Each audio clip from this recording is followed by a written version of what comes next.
අවසරයි ආචාර්ය මාවරලේ භද්දිය ස්වාමින් වහන්සේ මා ඊ타ම ආදර ගෞරවයෙන් යුතුව විහාරස්ථානයේ වෙනුවෙන් සත්පුරුෂ ඔබ හැම දෙනා වෙනුවෙන් පිළිගනු ලබනවා. එසේ පිළිගනිමින් සයන්නාන්සිට ආරාධනා කර සිටිනවා මෙතෙන් සිට ධර්මානුශාසනාව සිදු කර දෙන හැටියට සාදුනාද පවත්වා ආරාධනා කරමු. නමෝ තස්ස භගවතෝ අරහතෝ සම්මා සම්බුද්දස්ස නමෝ තස්ස භගවතෝ අරහතෝ සම්මා සම්බුද්දස්ස නමෝ තස්ස භගවතෝ අරහතෝ සම්මා සම්බුද්දස්ස. කාරුණික ශ්‍රද්ධාකාමී පින්තුනි, අද දවසේ අපේ පූජනීය තිසරණ විහාරස්ථානයේ විහාරාධිපති අපේ පණ්ඩිත ස්වාමින් වහන්සේගෙනුත් ඒ වගේම මේ කටයුතු වලට උපකාර කරන පින්වත් මෙහෙණින් වහන්සේගෙනුත් අවසර ඉල්ලමින් අපි මෙතෙන් පටන් මේ පළාතේ සිද්ධ කෙරෙන දෙවෙනි ධර්ම දේශනාව නැත්නම් අවසාන වැඩසටහන ආරම්භ කරන්නට අපේක්ෂා කරනවා. පින්තුනි, තිසරණ විහාරයේ අපේ පණ්ඩිත හාමුදුරුවෝ අපිට බොහොම ගෞරවයෙන් ආරාධනා කරේ මේ පළාතට වැඩම කරලා ඔය ඇත්ත වෙනුවෙන් ධර්මදේශනා සිද්ධ කරලා දෙන්නට කියලා. උන්වහන්සේ බොහොම කල්යාණ මිත්‍රත්වයෙන් සහෝදරත්වයෙන් අපිට පින්කමට ආරාධනා කරා විතරක් නෙමෙයි, ඒ සියලුම පහසුකම් දායකත්වොත් එක්ක කතා කරලා අපට අවශ්‍ය විදියට අපට කායික සහ මානසික විවේකයක් ලැබෙන විදියට සියලු කටයුතු සූදානම් කරලා තියෙනවා. ඒ ගැන අපි උන්වහන්සේට සහ දායක පිරිසට අපි පුණ්‍ය ආනුමෝදනා කරනවා. සෑම දෙයක්ම පිළිවෙලට බොහෝම ලස්සනට නිර්වුල්ව සිද්ධ කිරීම පිළිබඳව අද දවසේත් ඔය ඇත්තෝ හැමෝම තමන්ගේ වටින කාලය කැප කරලා මේ ධර්මානුශාසනාව සඳහා පැමිණිලා තිබෙනවා. ඊයාපු පිරිස, ඒ වගේම අද දවසේ උදේ සහ දහවල දම්පැන් පූජා කරපු ඇත්තෝ, ඒ වගේම අද දවසෙත් දහම් අහන්ට අලුතිනුත් විශාල පිරිසක් එකතු පාදා වෙලා තියෙනවා.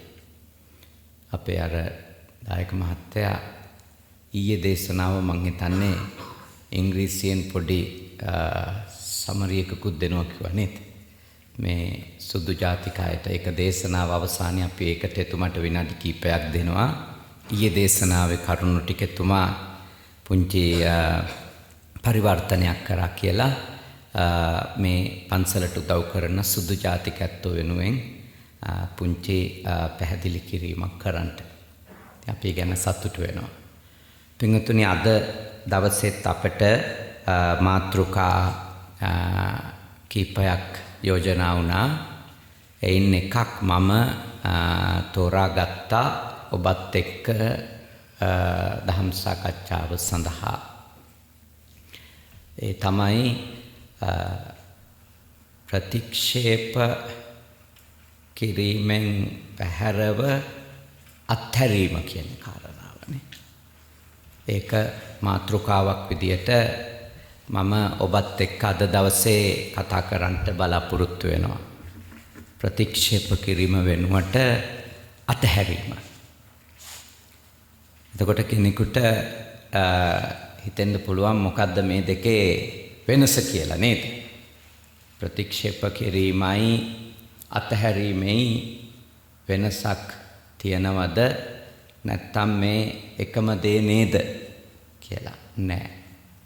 ප්‍රතික්ෂේප කිරීම කියන එක රිජෙක්ට් කරනවා කියන එක නේද? ඒ ප්‍රතික්ෂේප කිරීම කියන එක අපි සිද්ධ කරද්දී අපේ මනෝභාවයන් පවතින විදිය සහ අත්හැරීමකදී අපගේ චිත්තචෛතසික ධර්මයන් වැඩ කරන ආකාරය සම්පූර්ණයෙන්ම වෙනස්. සම්පූර්ණයෙන්ම වෙනස් පින්වතුනි.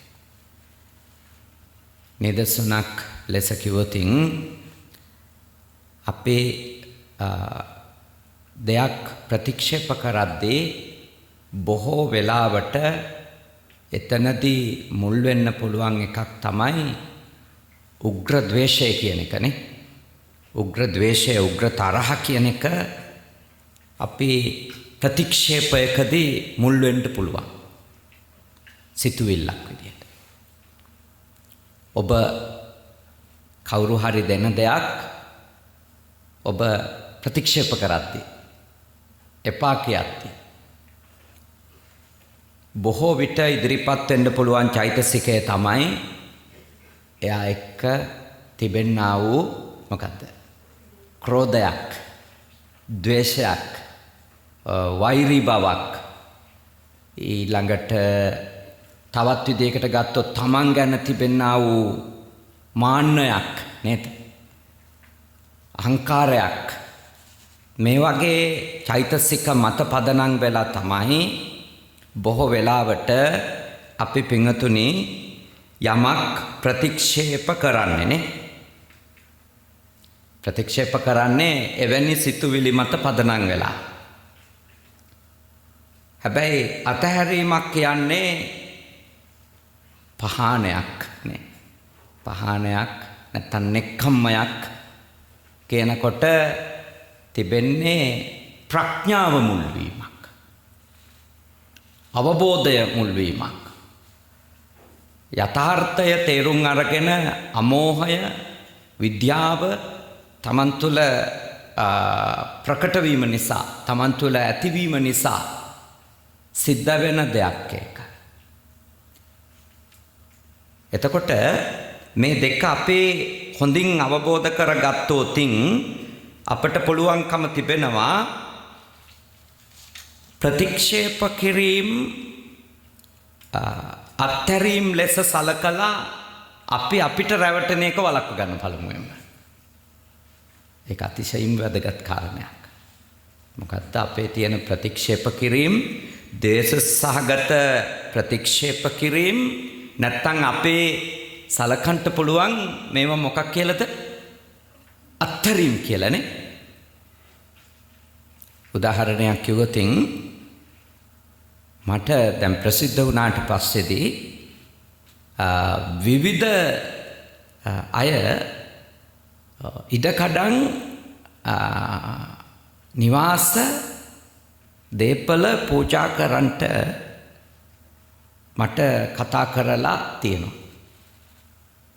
සාමාන්‍ය මේ පහුගිය අවුරුදු 25 තුල නේ 20ක 25ක කාලය තුල විවිධ අය කතා කරා. ඉතින් ඒ කතා කරපු අය මං හිතන්නේ අඩුම අවම වශයෙන් 20ක් විතර ඉන්නවා. නාගරික ප්‍රදේශවල ලොකු වටිනා ස්ථාන දෙන්න. ඉතින් ඒ යෝජනාව ආපු වෙලේ ඉඳලා සාමාන්‍යයෙන් මම ඒ වගේ දේවල් පිළිගන්න හා කියන්න වචන දෙන්න අවමෙන් අවුරුද්දක්වත් අරගන්න. එහෙම තමයි. එහෙම අවමෙන් අවුරුද්දක්වත් අරගත්තට පස්සේදී බාරගත්තු ස්ථාන හතරක් තියෙනවා. ඒවට අවුරුද්දකට වැඩි කාලයක් ගත්තා. ඒකට හරි මම මේක බාර ගන්නම් ශාසනය වෙනුවෙන් කියන වචනේ කියන්න අවුරුද්දකට වැඩි කාලයක් ගත්තා. ඒ හේතුව මොකක්ද? හේතුව තමයි ඒ අය ඇවිල්ලා අපිට වන්දනා කරලා නේද? දැහැත් දීලා ඒ ඔක්කොම කරලා චාරිත්‍ර වාරිත්‍ර කරලා ඉල්ලීම කරාට නේද? ඉල්ලීම කරාට ඇත්තම කාරණේ පිංගුතුනි අපට පුළුවන් කමක් නැහැ ඒව බාර ගන්න ඒ අයගේ අභ්‍යන්තරය වටහා ගන්නේ නැතුව. මොකද මං කිව්වේ 20ක් විතර එහෙම අවස්ථා යෙදුන කියලා. ඒ වයිදි පිංගුතුනි තිබෙච්ච දේ තමයි ගොඩාක් නේ 80%කට වඩා දේවල් තිබුණේ ළමයි එක්ක තියෙන උග්‍ර තරහට මට දීලා දාන්න ඒවා. ඉතින් හිතන්නකෝ ගත්තනම් එහෙම අද උන්ගෙන් පොළු පාරවල් කණ්ඩ වෙනවානේ. නේද? ඇයි අර මිනිස්සු මැරිලා යයි. ඊට පස්සේ මං උසාවි ගානේ යන්න. මේ නඩු හබවලට පැටලෙන්න. ඇයි මේක මට ලියලා අරහෙන් ළමයි අයිතිවාසිකම් කියන් එනවා. ඊට පස්සේ ඒගොල්ලොන්ට ඒවා ලැබෙන්නේ නැහැ කියලා කිව්වම ඒගොල්ලෝ මාත් එක්ක හතුරු වෙනවා. මට කිසිම හේතුවක් නැති වෛරක්කාරයෝ ටිකක් නිර්මාණය වෙනවද නැත්? නිර්මාණය වෙනවා. ඉතින් ඒ කියනකොටම දෙන්නම් කියලා හා කියාගෙන ගන්නවා කියන්නේ ලෙඩක් විතරයි. මොකද ඒ හැම අතහැරීමක්ම හුදු අතහැරීමක් නෙමෙයි. ඒ අතහැරීම විදියට එළියට එන්නේ මොකක්ද? එයාගේ ළමයින්ව ප්‍රතික්ෂේප කරන දේශසහගත චෛතසිකයක්. ඉතින් ඇත්ත වශයෙන්ම පසු කාලීනව ඒගොල්ලෝ ඒ ළමයි එක්ක ප්‍රශ්න විසඳගත්තු අය ඉන්නවනේ. ඒගොල්ලෝ ඇවිල්ලා මට ස්තුති කරපු අවස්ථාවක් තිබුණා. ඔබ වහන්සේ වෙලාවෙ එක ප්‍රතික්ෂේප කරපු එක හොඳයි. දැන් අපේ ළමයි සලකනවා කියලා. ඉතින් හිතන්න පින්නතුනේ නේද? බුදුහාමුදුරුවන්ගේ ධර්ම නිසාම බේරුණා කියන්න පුළුවන්. ඒ දහම අර පුංචි කාලේ ඉඳලා අවුරුදු 10 ඉඳලා බණ දහම් ඉගෙනගෙන ඒවා ටික තේරුම් ගත්තු නිසා ඒ හින්දම තමයි ඒවයින් ගැලවෙන්නේ. මොකද වැටහෙනවා මේ කෙනෙක් කතා කරගෙන එනකොට අර කියන්නේ නේද මොකාට දෙන්නේ කියලා. නේද? ඒක මේ සාමාන්‍යයෙන් විනාඩි 20ක් 30ක් කතා කරනකොට තේරුම් ගන්න පුළුවන් කමක් තියෙනවානේ.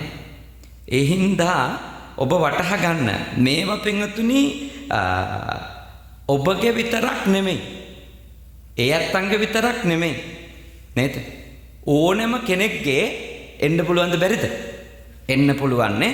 එන්න පුළුවන්. ඒ නිසා අපේ පින්වතුන්ලා බුද්ධිමත් වෙන්න ඕන.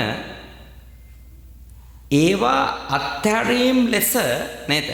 ඒවා අත්හැරීම් ලෙස තමන්ට රැවටෙන එක වළක්ව ගන්න. මොකද නැත්තම් විමුක්තියක් උදා කර ගැනීම නම් කවදාකවත් කරන්න හම්බෙන්නේ නැහැ. ඔය පන්සල් එහෙම පූජා කරපු ගොඩාක් අය අන්තිමට ඉන්නේ පන්සල ගැනත් තරහෙන්, හාමුදුරුවෝ ගැනත් තරහෙන්. මොකද ඒවා හුදු මේ අර වෙන ප්‍රශ්නවල ප්‍රතිඵල. එක්ක ළමයි එක්ක කොන්තර. එහෙම නැත්තම් ඒ ප්‍රධානය ඇතුලේ තියෙනවා හාමුදුරුවෝ අත්පත් කරගෙන. එහෙම ඒව තියෙනවා. ඒ කියන්නේ එක දෙනවා. ඒ දෙන්නේ පින්වතුනි ඇමක් විදියට. අර මාළුව අල්ලන්න දාන්නේ. මාළුව අල්ලන්න දානවනේ අර මේ කොක්කුවේ ගහලා නේද? පොඩි තව චූටි මාළුවෙක් හරි මොකක් හරි කැම කෑල්ලක්. ඒ වගේ එකක්. හැබැයි එළියට පේන්නේ කොයි වගේද? විශාල අතහැරීමක් දිනු කරන අනේ පිඬු පරපුරේ උතුමෙක්. නේද? විශාකා පරපුරේ උත්තමාවියක්. වගේ එක එළියට පේනවා. එළියට එහෙම පෙනුනට නේද? හරි? එළියට ඒක පෙනුනට පින්වතුනි ඒක නෙමෙයි යථාර්ථය. ඒක නෙමෙයි යථාර්ථය. එයාගේ වැඩ කරන්නේ වෙන තණ්හාවක්. වංචක ධර්මයක් නේ. වංචක ධර්මයක්. ඒ හින්දා ඔබ හැම තිස්සෙම බුද්ධිමත්ව බලන්න ඔබගේ අත්හැරීම් ඇතුලේ නේ අත්හැරීමක් ලෙස ක්‍රියාත්මක වෙන්නේ වෙන චෛතසිකයක්ද කියන එක නිරීක්ෂණය කරන්න. නැත්තම් ඇත්තටම දැන් අත්හරින අය ඒකත් දීලත් අන්තිමට කිසිම ප්‍රයෝජනයකුත් ලබාගෙන නැති අය බවට පත් වෙනවා. සමහරට ලොකු නරකකුත් කරගන්නවානේ. මේ ලෝකෙටත් වැඩක් කරගන්නවා, සංසාරෙටත් වැඩක් කරගන්නවා. එතනට නම් වැටෙන්න යන්න එපා. ඊට වැඩිය හොඳයි නොදී ඉන්න එක. එහෙම මේ අත්හැරිලි කතා නේද? නැතුව තමන්ගේ ඇත්ත කතාව තේරුම් අරගෙන ඉන්න එක. ඔය ගොඩාක් ළමා නිවාස වලට එහෙම හම්බෙලා තියෙන හිමිඩන් තමයි. ඒ අතහැරීමේ වගේ පෙනුනට ඇත්ත වශයෙන්ම කිව්වොත් වෙන කෙනෙකු සම්බන්ධව තියෙන ද්වේෂයේ ප්‍රකාශනයක් ඒක. එහෙම නැත්තම් වෙන යමක් තමන් පෙරලා හොයන නේ තණ්හාවේ ප්‍රකාශනයක් ඒක. තණ්හාවේ තව වංචනික ප්‍රකාශනයක් එළියට එන. ඉතින් අර ඒක දැන් සාමාන්‍යයෙන් වෙන්නේ ඕක මෙහෙමයි. දැන් ඒ ප්‍රතිග්‍රාහක පක්ෂයත් ඒ වෙලාවේ තණ්හාවක් උපදව ගත්තොත් එහෙම ප්‍රතිග්‍රාහක පක්ෂය කිව්වේ කවුද? පිළිගන්න පිරිස නේද? පිළිගන්න පිරිස මේ දේ. එයාත් තණ්හාවක් උපදව ගත්තොත් එහෙම අර මනුස්සයා තවත් අමාරුවේ වැටෙනවා. ඇයි ඉතින් අන්දනවනේ ඇඳිල්ලක් නේද?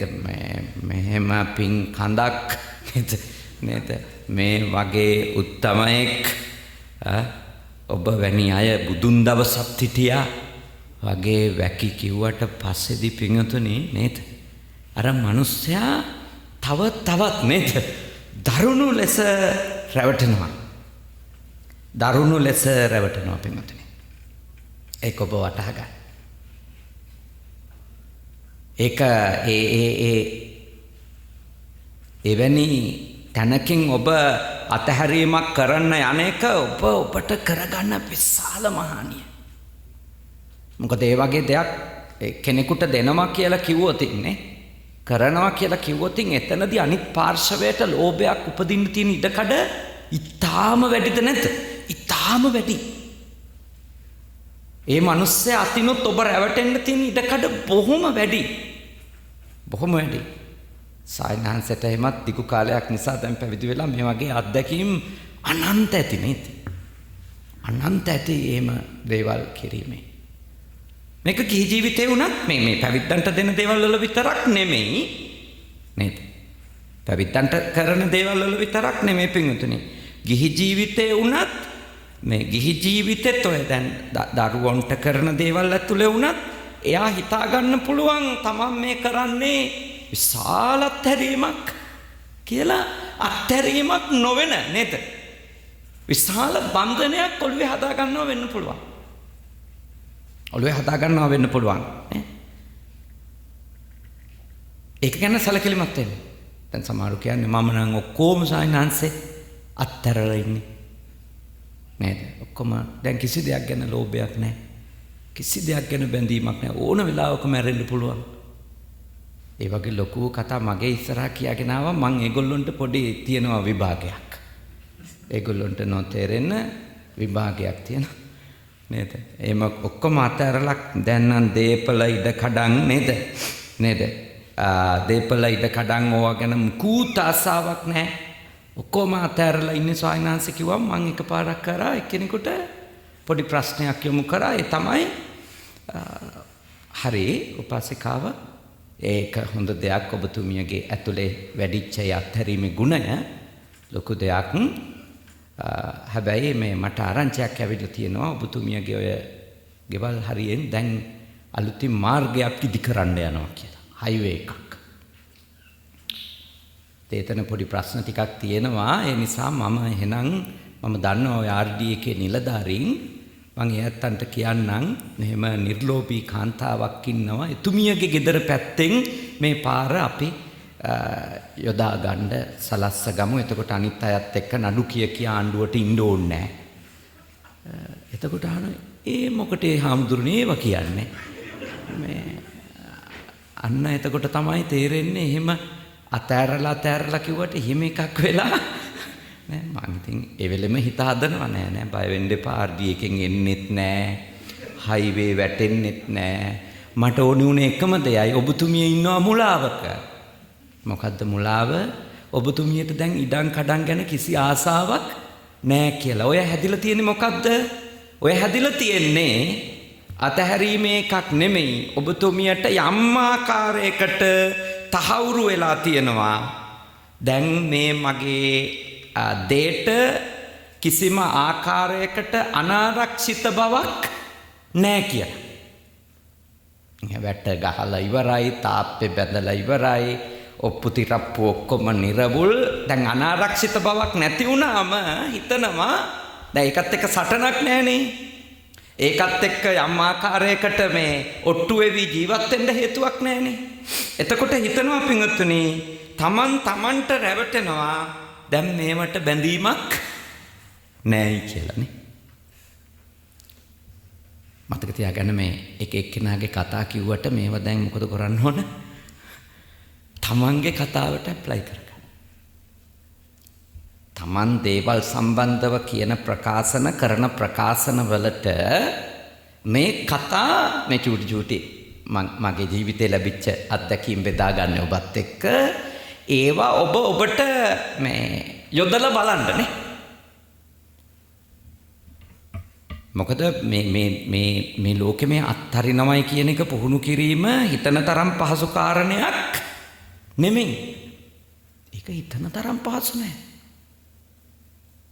දැන් බෝධිසත්වයන් වහන්සේ රාහුල කුමරුන් අතහැරීම දක්වා නේ එනකොට දැන් අපිට නිකන් ඒක පේන්නේ හරි පුදුම එක විට වෙච්ච දෙයක් වගේනේ. නෑ, ඒ සංසාරේ ඊටා දිගු කාලයක් අඬා නේද වැළපි දරුවෝ අතෑරලා දන් දීලා ඇති කරගත්ත පුහුණුවේ පරිසමාප්තියක් විතරයි එතන තියෙන්නේ. එහෙම නැතුව බෝධිසත්වයන් වහන්සේගේ පළවෙනි හෝ එකම අවස්ථාව මේ රාහුල කුමාරයා අත්හැරීම නෙමෙයි. ඒක ඔබ හොඳට අවබෝධ කරගන්නට ඕනේ. මොකද ඒක එහෙම පළවෙනි හෝ එකම අවස්ථාව ඒක වුණා නම් ඒක හුදු පලායෑමක්ද නැද්ද? පලායෑමක් හෝ ද්වේෂ සහගත ප්‍රතික්ෂේපයක් විතරමයි.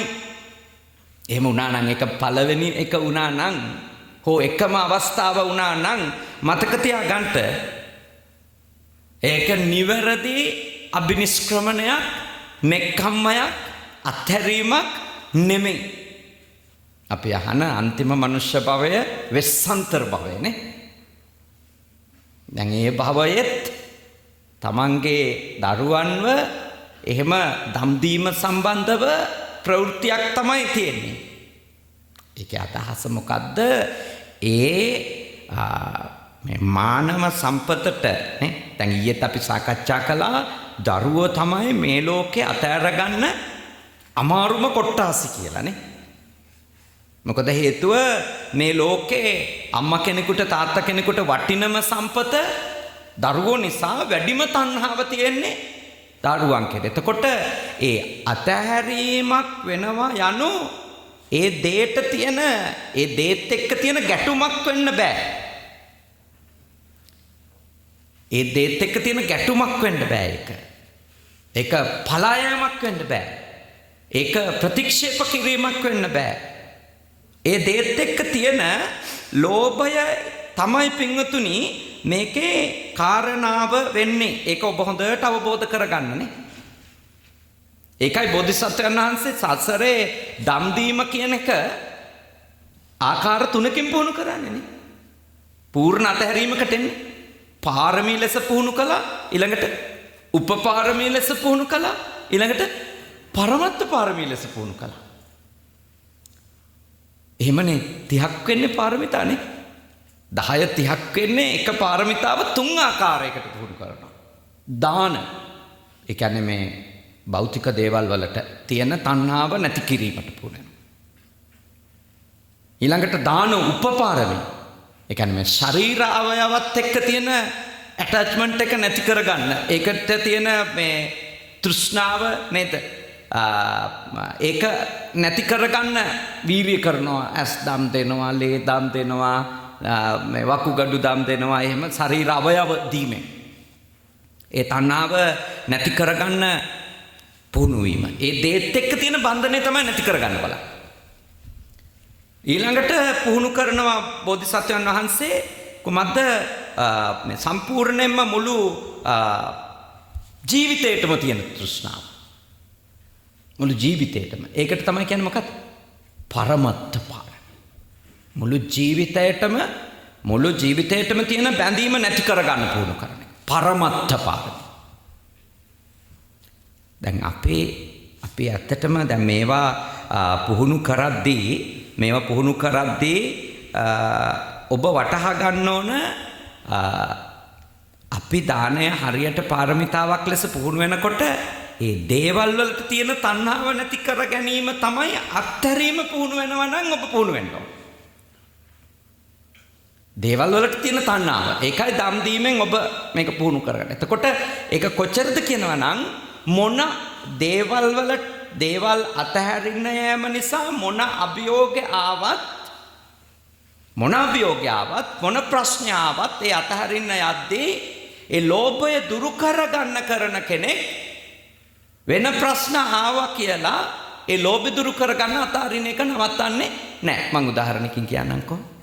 ඔන්න කැනඩා රජය නියෝගයක් දෙනවා ඔබට කවුරු හරි කෙනෙක් කාට හරි ඩොනේෂන් දෙනවා කියලා ආරංචි වුණොත් එයාගේ දේපල රාජසන්තක කරනවා කියලා. ඔන්න අභියෝගයක් එනවා කාටද? දම් දෙන අයට.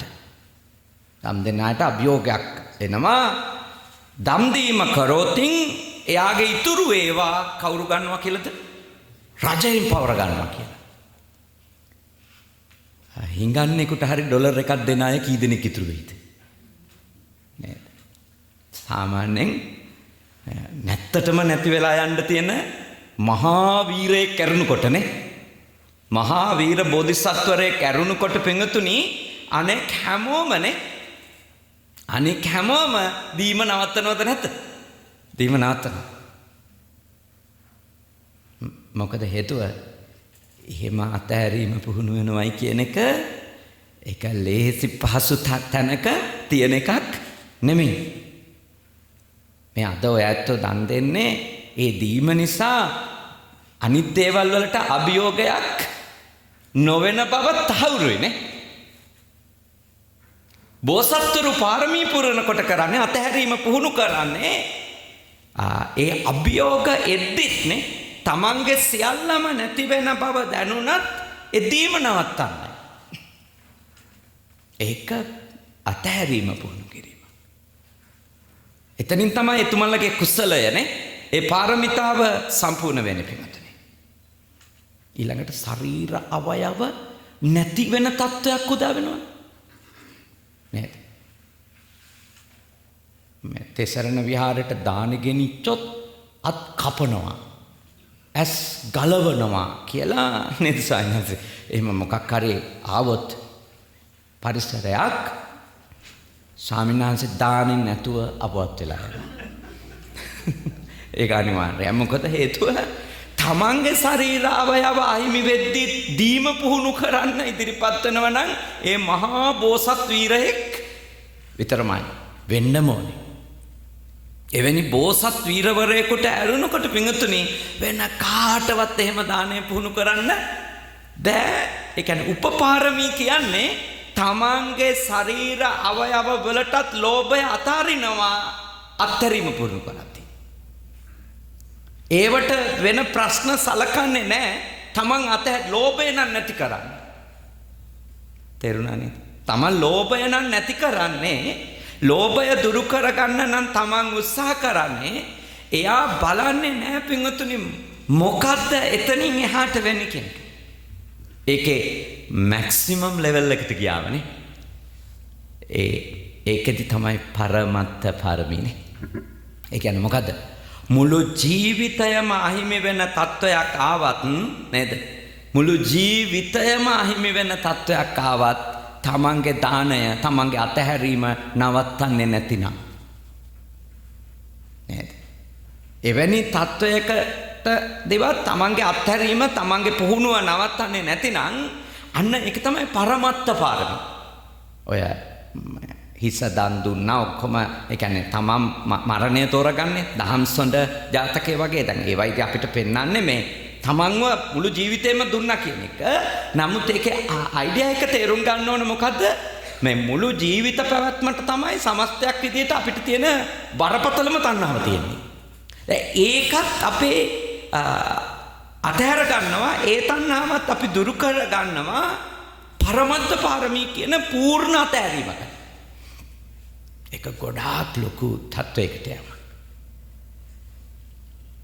ඒ නිසා අපි මේ අතහරිනවා අතහැරීම පුහුණු කරනවා කියලා අපි නිකන් වාක්‍ය විදියට කීවට මොකද ඒවා ලොකු මානසික මේ පියවරෙන් පියවර උඩට යා යුතු බොහොම ලොකු ක්‍රියාවලියක්. ලොකු ක්‍රියාවලියක්. මේ ක්‍රියාවලියේ බත් හැන්දක් හරි දී ගන්න මට්ටමට හිත හදා ගන්න පුළුවන් වෙලා තියෙනවා කියන එකත් ලොකු දෙයක්ද නැත්ද? ඒක ලොකු දෙයක් වෙන්නේ. ඒක ලොකු දෙයක්. මොකද එහෙම දීමට වඩා ඒක අතහැරීම කියන එක අතිශය දුෂ්කර කාරණයක්. අත්හැරීම කියන එක නේ. අතිශය දුෂ්කර කාරණා. ප්‍රතික්ෂේප කිරීම එච්චර අමාරු දෙයක් නෙමෙයි නේ. ඔය තරහෙන් දාලා දිවිලි නේද? එහෙම ඒවා ඔය ඉස්සර අපේ අම්මලා එහෙමනේ. මේ තාත්තත් එක්ක රණ්ඩු නම් කී සැරයක් නම් අතහැරලා යනවද? නේද? එහෙම ගම්වල ඉන්නේ නේද අම්මලා? මං ඔක්කොම අතහැරලා යනවා කියලා. යනවා යාගේ අම්මලා ගෙදර. මහත්තයත් එක්ක තරහ වුණාම පැරණි කට්ටිය නේද? ඩිවෝස් එකකට යන්නේ නැහනේ. කරන්නේ ගොඩක් වෙලාවට අම්මලා ගෙදර යනවා. ළමයි කිහිල්ල ගන්නගෙන යනවා. ගියපු වෙලේ ඉඳලා සැලකිලිමත් වෙනවා එක්කරන් යන්න එන දවස. අපහු මේ හොයනවද කියලා ආරංචි කරනවා. කතා කරනවද කියලා ආරංචි කරනවා. බැලුමට කියන්නේ මං මේ ඔක්කොම මොකක් කරලා කියලාද? අතහැරලා මට වැඩක් නැහැ. එහෙම තමයි බැලුමට පේන්නේ නිකන් සිද්ධාර්ථ කුමාරයා අභිනිෂ්ක්‍රමණය කරා වගේ තමයි බැලුමට පේන්නේ. ඇයි ඔක්කොම දාලා යනවා. හැබැයි කියපු වෙලේ ඉඳලා බලන් ඉන්නවා. නේද? ෆෝන් ආවට පස්සේ ෆෝන් එක දිහා බල ඉන්න මේ මිනිහා කෝල් එකක්වත් දුන්නේ නැහැ. තාම නැහැ. ඒ කියන්නේ ඔබ වටහා ගන්න නෑ. ඒ ප්‍රතික්ෂේප කරලා ඔය තරහට දුවන ඒවා කරන්න පුළුවන්. ඒවයි කිසි ප්‍රතිඵලයක් ලැබෙන්නේ නෑ. ඒවයි කිසිම ප්‍රතිඵලයක් ලැබෙන්නේ නෑ. අන්තිමට තිබුණු ප්‍රශ්නේ තව ටිකක් වැඩි වෙනවා විතරයි නේ. තියෙන දුක තව ටිකක් බලගතු වෙනවා පමණයි වෙන්නේ. ඔය ප්‍රතික්ෂේප කිරීම වල නේද? පලායම් වල නේද? එහෙම මේ හරි අවබෝධකින් තොරව ගන්න එවැනි තීරණවල කිසිසේත්ම ඒ නිවනට අදාළ විමුක්තියට අදාළ දෙයක් නම් වැඩෙන්නේ නැහැ. එහෙම වැඩෙන්නේ නැහැ. මහානවිල්ලත් එහෙම තමයි. දැන් නිකන් හරි කෙනෙකු නේද? මහාන වෙනවා කියලා අභිනිෂ්ක්‍රමණය කරනවා කියලා ගිහිල්ලා එහෙම මේ එයා තරහකට කාත් එක්ක හරි නේද? පාඩමක් උගන්වන්න කියලා අනිත් අයට මහාන වුණොත් එහෙම එයා ගොඩක් පීඩා විඳ ඉන්න කෙනෙක් වෙනවද නැද්ද? ඉන්න කෙනෙක් වෙන ස්වාමීන් වහන්සේට මේනින් වහන්සේට දැන් සැනසීමෙන් අපිට මෙතන ඉන්න පුළුවන් වෙලා තියෙන්නේ ඇයි? මේක මේ කාගේවත් ප්‍රශ්නික ප්‍රතිඵලයක් නොවන නිසා. නැත්තම් ඉන්න බෑනේ. ඉන්න බෑ. ස්වාමීන් වහන්සේත් මහාන වෙන්න පුදුම වීරිය කරලා මහාන වෙච්ච කෙනෙක් නේ. මම බලෙන්ම මහාන වෙච්ච කෙනෙක්. අඬලා මහාන වෙච්ච කෙනෙක්. මහාන වෙන්න ඕනේ. සායනාංශෙත් දැන් හොයා මහාන වෙච්ච කෙනෙක් පොඩි කාලේනේ. මම හිතනවා මේ මෙහෙණින් වහන්සේ වුණත් වැඩි හිටියෙක් විදියට ජීවිතයේ අවබෝධයෙන් ඒ ගත්තු තීරණයක් වෙනවා. සමහර අය තමන් ගන්න තීරණය ගැන පසුව මේ සෆර් කරනවා. ඒක බැලුබැල්මට පෙනුනට ඒක ලොකු අත්හැරීමක් ලොකු මේ පාරමිතාවක් වගේ පෙනුනට එයා එතෙන්ට ඇතුල් වෙච්ච මොහොතේ ඉඳලා නේද? එයා පසුතැවෙනවා. එයාට සැනසීම උදා කරගන්න බෑ. ඒ කියන්නේ මම ඔබට යෝජනා කරනවා ඔබ මේවා මේ පටල ගන්නට නම් යන්න එපා. නේද? පටල ගන්නට යන්න එපා. දැන් මට හම්බෙලා තියෙනවා ඔය මස් මාළු අතාරින අය ඉන්නේ වෙජිටේරියන් අය හරි හොඳයි. වෙජිටේරියන් අයට මම හරි රෙස්පෙක්ට් කරනවා. වෙජිටේරියන් වෙන්න ඔබට පුළුවන් නම් මේ වගේ රටක ටිකක් ලේසි නේද? ඕන තරම් දේවල් තියෙනවා නේ. වෙජිටේරියන්ලට තියෙනවා, වීගන්ලට තියෙනවා නේද? එහෙම තියෙනවා. ඒ නිසා මේ වගේ රටක වෙජිටේරියන්ලා වෙන එක ලේසි. එහෙම වෙන එක හොඳයි වෙන්න පුළුවන් නම් වෙන එක හොඳයි කිසි වරදක් නැහැ. දැන් සමහර වෙජිටේරියන් වෙච්ච අය මට හම්බ වෙලා තියෙනවා. ඒගොල්ලොන්ට ඒ වෙජිටේරියන් එක කියන්නේත් වෙන තව වැඩක් යට තියෙන. තේරුණා නේද? ඒ කියන්නේ උදාහරණයක් මම කියන්නම් ලස්සන උදාහරණයක්. මම ඔය ඉස්සරම දැන් නම් ඒව කරන්නේ නැහැ. ඉස්සරම මම ඔය පොඩි කවුන්සලින් කොටසක් කරගෙන ගිය කාලයක් තියෙනවා. පොඩි බෞද්ධ උපදේශන ක්‍රියාවලියක් මම මේ කියන්නේ 2000 වගේ කාලේ ඊට චුට්ටක් පහු වෙනකන් වගේ කරා. නේ? يعني යුනිවර්සිටි එකේ කාලෙත් ඊට පසුවත් ටික කාලයක් කරා. ඉතින් එක අවස්ථාවක ආවා මහත්තයෙකුයි නෝන මහත්තයෙකුයි ප්‍රශ්නයක් කියනවා. ඒ ප්‍රශ්නේ දැන් කියන්න මහත්තයා පටන් ගන්නකොට එතුමා මට කියනවා අපේ හාමුදුරනේ මම උම්බල කඩවත් කන්නේ නැති මිනිස්සෙක් කියලා යාගේ කතාව පටන් ගත්තා. මං කිව්වා මහත්තයා මට විනාඩියක් දෙන්න. දැන් මහත්තයාලා ගෙදර ප්‍රශ්නේ පටන් ගත්තේ උම්බල කඩ නිසාද කියලා මම පෙරලා ප්‍රශ්නයක් නෑ සායනා උම්බල කඩ ප්‍රශ්නයක් නෙමෙයි. මං ඇහුවා එතකොට මහත්තයා උම්බල කඩ කන්නේ නැති එක මට කියන්නේ. මිනිහට කවුන්සිලින් එපා වුණා එතනම. මං කිව්වා මහත්තයා මම බොන්චි කන්නේ. මහත්තයා උම්බල කඩ කන්නේ මම බොන්චි කන්නේ. හැබැයි මහත්තයාගේ ප්‍රශ්නේ කියමු මෙතන උම්බල කඩ නොකෑම කියන එක වෙන කතාවක්.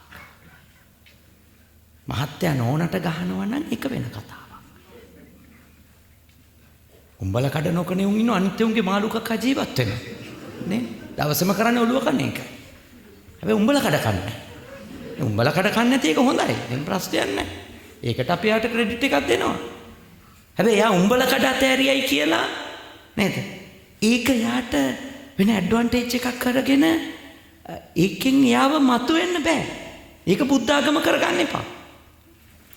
කාට හරි රස තෘෂ්ණාව නැති කරගන්න කවුරු හරි උම්බල කඩ අතෑරලා ඉන්නවා නම් හොඳයි. ඒක ප්‍රශ්නයක් නෑ. ඒක හොඳයි. අපි ඒකට රෙස්පෙක්ට් කරනවානේ හරියට. නේද? ඒක තමයි මම ඔබට කියන්නේ මේ අතහැරීම් වල තියෙනවා වෙන කතා.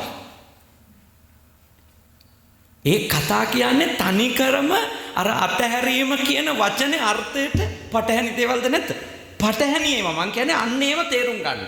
මොකද නැත්තම් රැවටිලා ඉන්නේ. අර මිනිස්සයා අවංකවම හිතන් ඉන්නවා යා උඹල කඩ කන්නේ නැති නිසා යා හොඳ මිනිහෙක් කියලා. එයාගේ හොඳ තියෙන්න පුළුවන්. ඒ නොකා ඉන්න එක නේද? සමහරු ඉන්නේ මේ කැනඩාවෙත් ඇති නොබී ඉන්න මහත්තුරු ඉන්නේ අනේ හොඳයි ඉතින්. නොබොන එක හොඳයි. හැබැයි නොබී හිටියට ඉතින් ඉතුරු ඒවා කොහොමද අපි දන්නේ නැහැ නේද? සමහරු නේද? නොබී ඉන්න පුළුවන් වෙන පර්පස් එකක. ඉතුරු ඒවා යා දන්නේ. එයා නොබී ඉන්නවා කියන එක මත අපි යා සුද්ධවන්තයෙක් ලෙස හෝ බොනවා කියන එක මත අසුද්ධවන්තයෙක් ලෙස එයාව කැටගරි කරන්න අපිට බෑ. එහෙම කරන්න හොඳ නැහැ. මං කියන්නේ යාට කියන්න ඕන එකම දෙයයි ඔයා නොබොන එක ඔයාගේ සෞඛ්‍යයට හොඳයි, ඔයාගේ ආර්ථිකයට හොඳයි, ඔයා සම්බන්ධ හොඳ ගෞරවනීය විශ්වාසයක් ඇති වෙනවා. ඒ වගේ ඔයාගේ පැත්තෙන් ඔයාට හොඳ බෙනිෆිට්ස් තියෙනවා. ඒකෙන් බුදුහාමුදුරුවොත් ඔය නොපිරිහෙන ධර්ම අතර සුරාව මේ නොබී ඉඳීම නේද? නොපිරිහීමේ ධර්මයක් ලෙස පෙන්වන. අපි ඒක අගය කරනවා. හැබැයි ඒකෙන් එයා සම්පූර්ණයෙන්ම මේ විමුක්තිය උදා කරගත්තු මහා උත්තමයෙක් ලෙස පෙන්වන්න පුළුවන්ද? පෙන්වන්න බෑ. ඒකට ඒකෙන් ඔක්කොම මනින්න බෑ. ඒකයි මම ඔබට කියන්නේ. ඒකෙන් ඔක්කොම මනින්න බෑ. එහින්දා ඔබගේ අතහැරීම් ගැන නේද? ඔබගේ අතහැරීම් කියන වාක්‍යය ඇතුලේ ඔබ ඔළුවට දාගන්න ඒවා ගැන ඔබ බලන්න ඕන දේ මේ මම තරහට එහෙම නැත්තම් වෙන ඇජෙන්ඩා ඔළුවේ තියාගෙන නේද කරන දේවල්ද? කරන දේවල්නේ. මහත්තයා ප්‍රතික්ෂේප කරලා නේද? මහත්තයාගෙන් ටිකක් ඈත් වෙලා ඉන්න උනි වුණාම තමන් මේ ගෙදරදිත් නිකන් දසසිල් සමාදන් වෙච්ච උපාසිකාවක් විදියට රංගපාන්න පුළුවන්. මම දැන් බණ අහනවා දිකටම. මට දැන් ජීවිතේ ඔක්කොම තේරිලා තියෙන්නේ.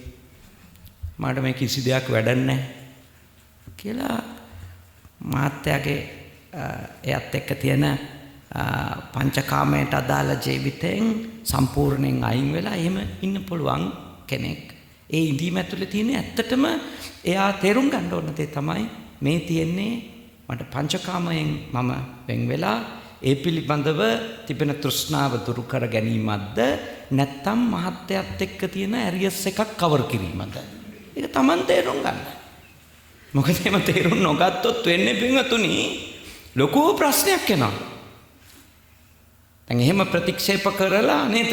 දසසිල් මාතාව වගේ ගෙදර ඉන්න ගමන් බලනවා හිමීට මහත්තයා වොෂ්රූම් යනකම් ඉඳලා ෆෝන් එක චෙක් කරනවා. කාගෙන්ද කෝල් ඇවිල්ලා තියෙන්නේ? Facebook එකට ගිහලා බලනවා කාටද හાર્ට් දාලා තියෙන්නේ? කාටද කමෙන්ට්? ලෙඩෙක් වෙන්න එපා. එළියට පෙන්නනවා නම් ලොකු අතෑරීමක කියලා එතන ඉන්න. නේද? වෙන වෙන කෝන්තර පරිමාණ ගමන් නේද? වෙන වෙන කෝන්තර පරිමාණ ගමන් ඒවට මේ බුද්ධ ධර්මයේ අයිසින් දානවා. බුද්ධ ධර්මයේ අයිසින් දානවා තමන්ගේ කුණු කේක් එක වහගන්න. ඒව කරන්න එපා. අනුන් නෙවෙයි රැවටෙන්නේ වයි කවුද? තමන් රැවටෙන්නේ. අනිත් මිනිස්සු තේරුම් ගන්නවා ටික දවසක් යනකොට අනේ මෙයාගේ බොරුවයි රංගනේ කියලා. ඒක තේරෙනවා ඔය අපේ නාඩගම් පොඩි දවසකින් තේරෙනවනේ අනිත් අයට. සුළු දවසයි යන්නේ අපිව හොන්දට අහු වෙනවා අනිත් අයට. හිතන් ඉන්න එපා මේ ලෝකෙ මිනිස්සු ඉන්නේ ඇස්පියන් කියලා. නේද? අනිත් මිනිස්සුන්ට තේරෙනවා අපිට රංගපපා යන්න පුළුවන් බොහොම සුළු දුරයි. අපි කාටත් එච්චරයි. ඊහිද පැවිදිද කියලා එකක් නැහැ. අපි කාටත් එච්චරයි. එහින්දා තමන්ගේ මේ අත්හැරීම් සහ තමන්ගේ ඇත්ත මේ වෙන කාරණා මත කරන ප්‍රතික්ෂේප කිරීම කියන එක සහ මුලින්ම දෙකක් බව ඔබ වටහා ගන්න. අතහැරීමක නම් ඔබේ දුරු විය යුත්තේ ලෝභයයි නේ. ඔබේ ලෝභය දුරු කර ගැනීමක් එතන ප්‍රකට වෙනවා. ද්වේෂය දුරු කර ගැනීමක් ප්‍රකට වෙනවා. මෝහය දුරු කර ගැනීමක් ඒ අතහැරීම ඇතුලේ ප්‍රකට වෙන්න ඕන. මාන්නය දුරු කර ගැනීමක් ඒ අතහැරීම ඇතුලේ ප්‍රකට වෙන්න ඕන. ඒ කියන්නේ ඒ ඔබගේ අත්හැරීම කියන උතුම් පුහුණුව ඇතුළ ඔබගේ අර චෛතසික දුරු වී යාම පේන්න ඕනනේ. ඒක ඉතින් Tamanටම දැක ගන්න පුළුවන්.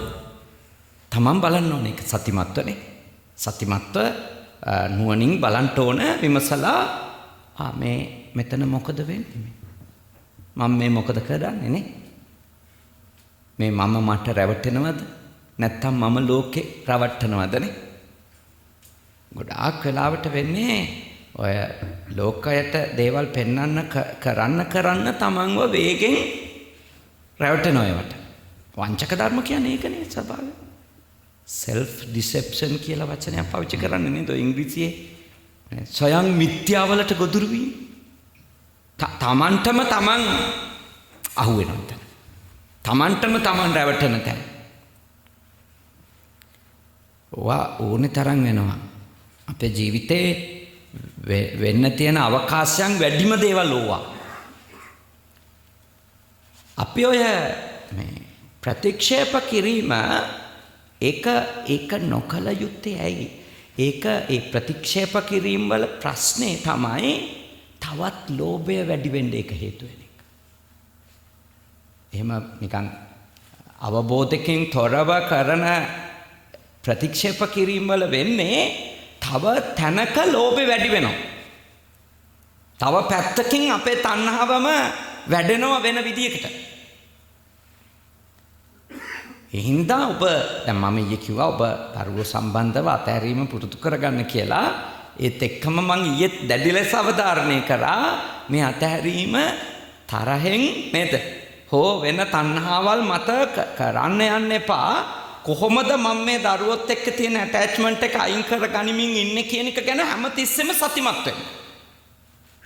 හැමතිස්සෙම නුවණින් විමසලා බලන්න. මොකද නැත්තම් වෙන්නේ විශාල ලෙස ලෝභයම තව තවත් වැඩිවීමක් කරා යන්න පුළුවන්. ද්වේෂය, ක්‍රෝධය නේද? බවට ඒ අතහැරීම් වර්ධනය වෙන මහා නරක දේවල් තමන්ට තමන් කරගන්නට පුළුවන්.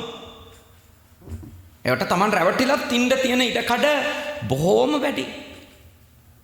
මොකද අපි දෙයක් අතාරිනව නම් ඇත්තටම අතාරින්න ඕන අපේ විමුක්තිය පිණිසමයිනේ. විමුක්තියට අනුග්‍රහයක් වෙන්න එපා. ඒ අතහැරීම විමුක්තියට අනුග්‍රහයක් වෙන්න ඕන. නිවනට අනුග්‍රහයක් උපකාරයක් වෙන්නටම අවශ්‍යයි පින්වතුනි අපේ අතහැරීමක්. එහෙම නැත්නම් තේරුමක් නැහැ. කිසිදු ආකාරයකින් අපට ප්‍රයෝජනයක් නැහැ අපේ අතහැරීම තුළ. ඔබ නිරීක්ෂණය කරන්න. ඔබව නිරීක්ෂණය කරන්න. මේ ලෝකේ නිවන විමුක්තිය සාක්ෂාත් කරන්නට ඒ අතහැරීම සිද්ධ වෙන්නම ඕන. ඒ අතහැරීම යනු පුද්ගලයෝ හෝ දේවල් වලින් පලා යාම නොවේ. තේරුණාද? පුද්ගලයෝ හෝ දේවල් වලින් පලා යාම අතහැරීම නෙමෙයි. ඒවා එක්ක තිබෙන මොකද්ද? මානසික සම්බන්ධය ඉවර කිරීම තමයි අතහැරීම. මොකද අශුද්ධ සම්බන්ධ තියෙන්නේ මානසිකවනේ. බොහොම අපිරිසිදු සම්බන්ධකම් තියෙන්නේ මානසිකව දේවල් සහ පුද්ගලයෙක් අපිට. ලෝභය මුල් වෙච්ච කියන්නේ ඉතින් පිරිසිදු සම්බන්ධයක් නෙවෙයිනේ. පිරිසිදු සම්බන්ධයක් ඒක නේද? ද්වේෂය මුල් වෙච්ච සම්බන්ධකම්. ඒවා බොහොම අපවිත්‍ර සම්බන්ධකම්. එතකොට ඔබ යම් කිසි කෙනෙක් පුහුණු වෙනවා නම් අතහැරීමක් ඒක පහනයක් වෙන්න ඕනේ. මොකද්ද පහනය? ලෝභයනේ. ලෝභය පහනයක් වෙන්න ඕනේ අතහැරීම තුළ. දේශ පහනයක් වෙන්න ඕනේ. මෝහ පහනයක් වෙන්න ඕනේ. මානය පහන කිරීමක්, දුරු කිරීමක් වෙන්න ඕනේ. එතකොට දේවල් එක්කනේ ඔය දේවල් අතහැරීම කියන එක ප්‍රහාණය විදියට සලකුවේ අත්කිලමතාන යෝගියෝනේ. අත්කිලමතාන යෝගියෝනේ දේවල් අතහැරිල්ල ප්‍රහාණයක් මහා ලොකු අතහැරීමක් ලෙස සලකුවේ නිගණ්ඨනාථ පුත්තකයනේ. අර වෙලා තියෙන පොඩ්ඩක් බුද්ධ ආගමත් එක්ක දැන් මේව මික්ස් වෙලා අපිට නිගණ්ඨ එක හොයාගන්නත් බෑ, බෞද්ධ එක හොයාගන්නත් බෑ. මොකද අපි හරිය ඇට්‍රැක්ෂන් එකක් තියෙනවනේ මේ නිගණ්ඨ එකට නේද? ඒ නිගණ්ඨ එකට අපි හරිය ආසයි ඇත්තටම. මේ පුදුම කැමැත්තක් එනවා. දැන් උදාහරණයක් කිව්වොත් මම මේ කැනඩාවේ සීත ඍතුවේදී මේ සීතලේ මේස් දාන්න නැතුව සපත්තු දාන්න නැතුව වඩිනො දැක්කොත් එහෙම මුළු කැනඩාවෙම ඉන්න බෞද්ධයෝ මා පසුපස ඉන්න පටන් ගන්නවා. නේද? මේ 이르දියක්වත් ඇති. මේ කකුල් කුණු වෙලා සීතලට හොඳටම 이르දියක්වත් ඇති නැත්තම් කොහොමද ඔහොම ඉන්නේ? මේ සීත කාලේ බලන්න එපයි නේද? සපත්තු දෙකක් නොදා ඉන්නවනේ. කියලා හරිය පහදිනවද නැද්ද? හරියට පහදිනවා ඒවට. බුදුහාමුදුරුවෝ වැඩ හිටියනම් එහෙම ටොක්කක් යනකොට දාගන්න කියන්නේ සපත්තු දෙකක්. බුදුහාමුදුරුවෝ ඒ වගේ මෝඩකම් මේ වගේ මයිනස් මේ සීතල මයිනස් 30 40ට යන රටක මේ සීතලේ ඉන්නේ කියලා බුදුහාමුදුරුවෝ ජීවමාන කාලේ මේ උන්වහන්සේ ජීවමානව ඉන්නවනම් දේශනා කරන්න විදියක් නැහැ පින්වතුනි. ඉන්දියාවේ තිබිච්ච ඒ කාලේ තිබිච්ච තත්වයට අනුව උන්වහන්සේ ශික්ෂාපද පෙන්වුවා. ඒ කාලේ ඒ පරිසරයේ තිබිච්ච මධ්‍ය ඉන්දියාවේ තිබිච්ච තත්වයන් එක්ක සලකලා. ඔයා භාග්‍යවතුන් වහන්සේ කවදාවත් ඒ විදියටම දේශනා කරන්නේ නැහැ. මේ වගේ රටවල් වල නේද? මේ වගේ රටවල් වල ඒ කාලේ මනුස්ස වාසත් නොතිබෙන්නේ නැතිනේ නේද? එහෙම දේශනා කරන්නේ අනිත් එක ඒ රටට ගියාම රාජානන් අනුවත්තිතුන් කිව්වේ ඒ රටවල් වල නීතියට රීතියට අනුගත වෙන්නේ කියන එකනේ. ඒකේ ඒ පරිසරයට හැඩ ගැහෙන්නේ කියන එකනේ. ඒ පරිසරයට ගිහිල්ලා පැවිද්දෙක් විදියට Tamanට ඕනෝනේම කරන්න එපා. ගිහිල්ලා ඒ පරිසරයට හැඩ ගැහිලා භික්ෂුත්වයට හානි නොකරගෙන ඒ පරිසරයට හැඩ ගැහිලා වැඩ ඉන්න කියලා තමයි බුදුහාමුදුරුවෝ මේ රාජානන් අනුවත්තිතුන් කියන ඒ ශික්ෂාපදය පනවලා කියන්නේ ඒ රටේ තියෙන නීතියට රීතියට සම්මතයට ඒ පරිසරයේ තියෙන සම්මතයන්ට ඒකට අනුගත වෙන්න කියලා කියන්නේ. ඉතින් නමුත් මිනිස්සු කැමති අර වගේ අත්හැරීම් කරනකොටද නැත්ද? අර වගේ අත්හැරීම් කරනකොට. ඒ වගේ අත්හැරීම් වලට තමයි මිනිස්සු ආස. මිනිස්සු පහදින්නේ ඒකයි නිකණ්ඨනාත පුත්තගේ ශ්‍රාවකයින්ට ගොඩාක් ආසයි. මොකද ඒගොල්ලෝ අතෑරලා අන්තිමට ඇඟේ නූල් පොටන්නේ නැහැ. ජරට අතෑරලා ඒගොල්ලෝ මේ නිර්වත්ව ඉන්න එක විශාල පහදින හේතුවන්නේ. අදටත් ඉන්දියාවේ කියන්නේ කට්ටිය ඉන්නවා නේද? අදටත් ඉන්නවා හරියට ශ්‍රාවකයෝ නේ. හරියට ශ්‍රාවකයෝ පෙළපාලි වල යනෝනේ කෑ ගහගා. ඉන්නවා.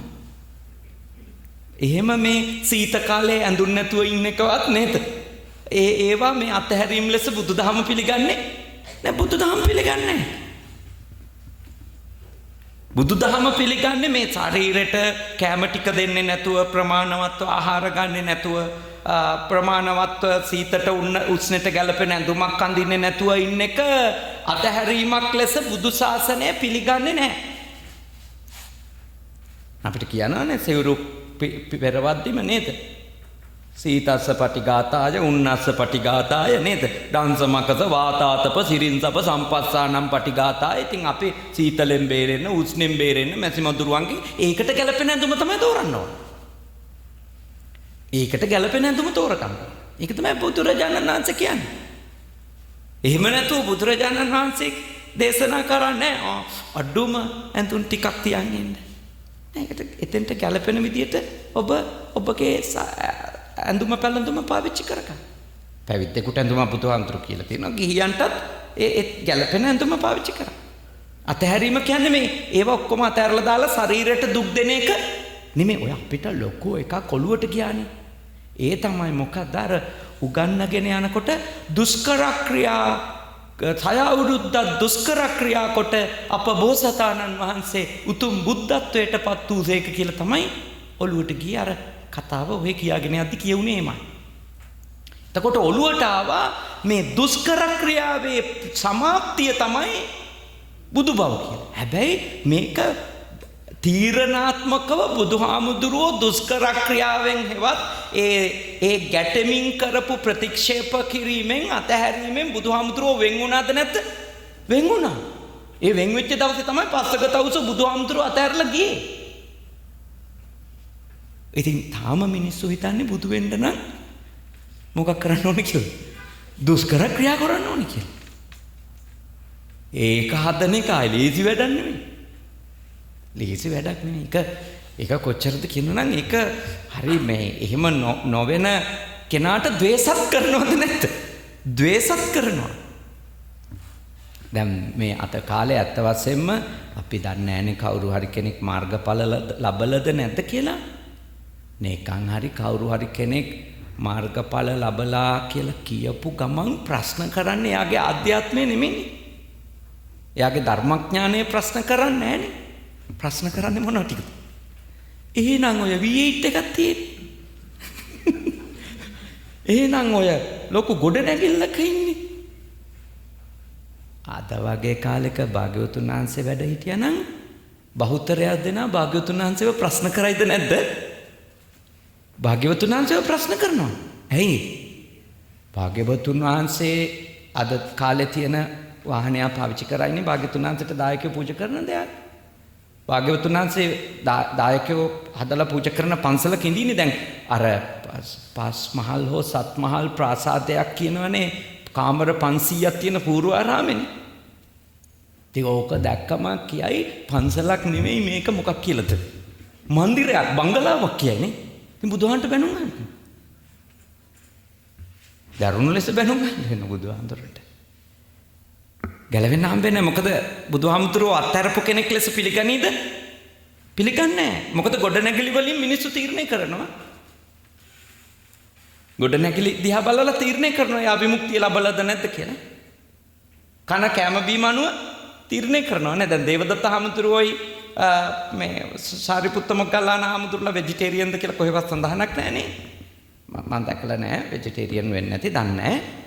මම දැකලා නැහැ. හැබැයි මම දන්නවා අර දේවදත්ත හාමුදුරුවෝ ගැන නම් ඒ හාමුදුරුවෝ දැඩි විනය ප්‍රඥප්තියක් ඉල්ලුවනේ බුදුහාමුදුරුවන්ගේ නේද? අර පංචවරය එකක්නේ සියලුම භික්ෂූන් නිර්මාංශික වෙන්න ඕනෑ කියලා ඉල්ලීම බුදුහාමුදුරුවෝ එක ප්‍රතික්ෂේප කරා.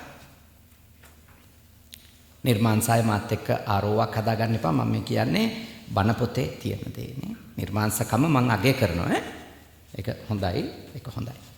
කොහොමත් සෞඛ්‍ය ගැන හිතලා සමහර මාංශ නොකයින් එක හොඳයි. පාන් නොකයින් එකත් හොඳයි. සමහර විදියට බත් ගොඩක් නොකයින් එකත් හොඳයි. ඒක හොඳ වැඩ. ඒ තාම හොඳයි. ප්‍රශ්නේ තියෙන්නේ මගේ අදහස රස තෘෂ්ණාව එක්ක.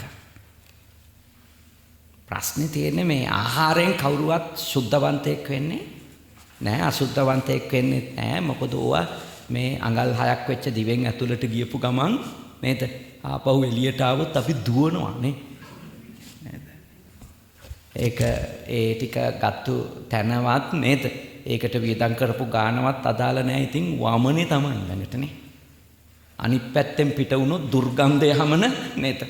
මල මුත්‍රාම තමයි. ඔක තමයි දේ. ඉතින් ඒවා එක්ක සුද්ධවන්ත අසුද්ධවන්තකම් තෝරගන්න බෑ. එහින්දා ඔබ වටහා ගන්න බුද්ධිමත්ව නේද? ඔබ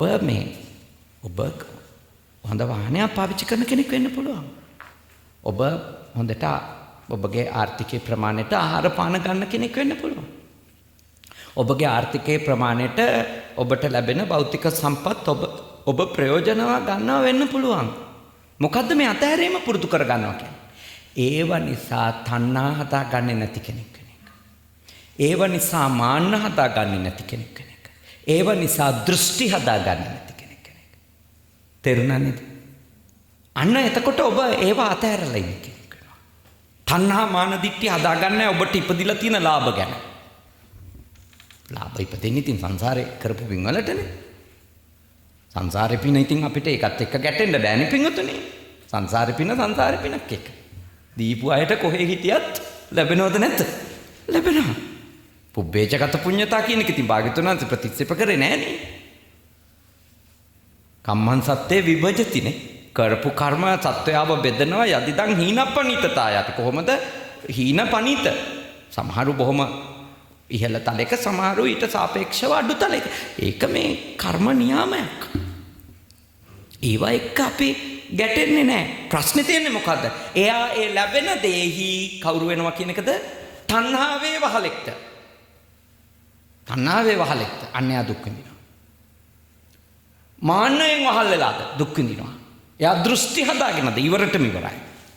ඉවරටම ඉවරයි. ගැලවෙන්නම බෑ යාට. දෘෂ්ටි නම් ගැලවෙන්නම බෑ. එහින්දා ඔබ බලන්න ඔබගේ අතහැරීම කියන එක නේද?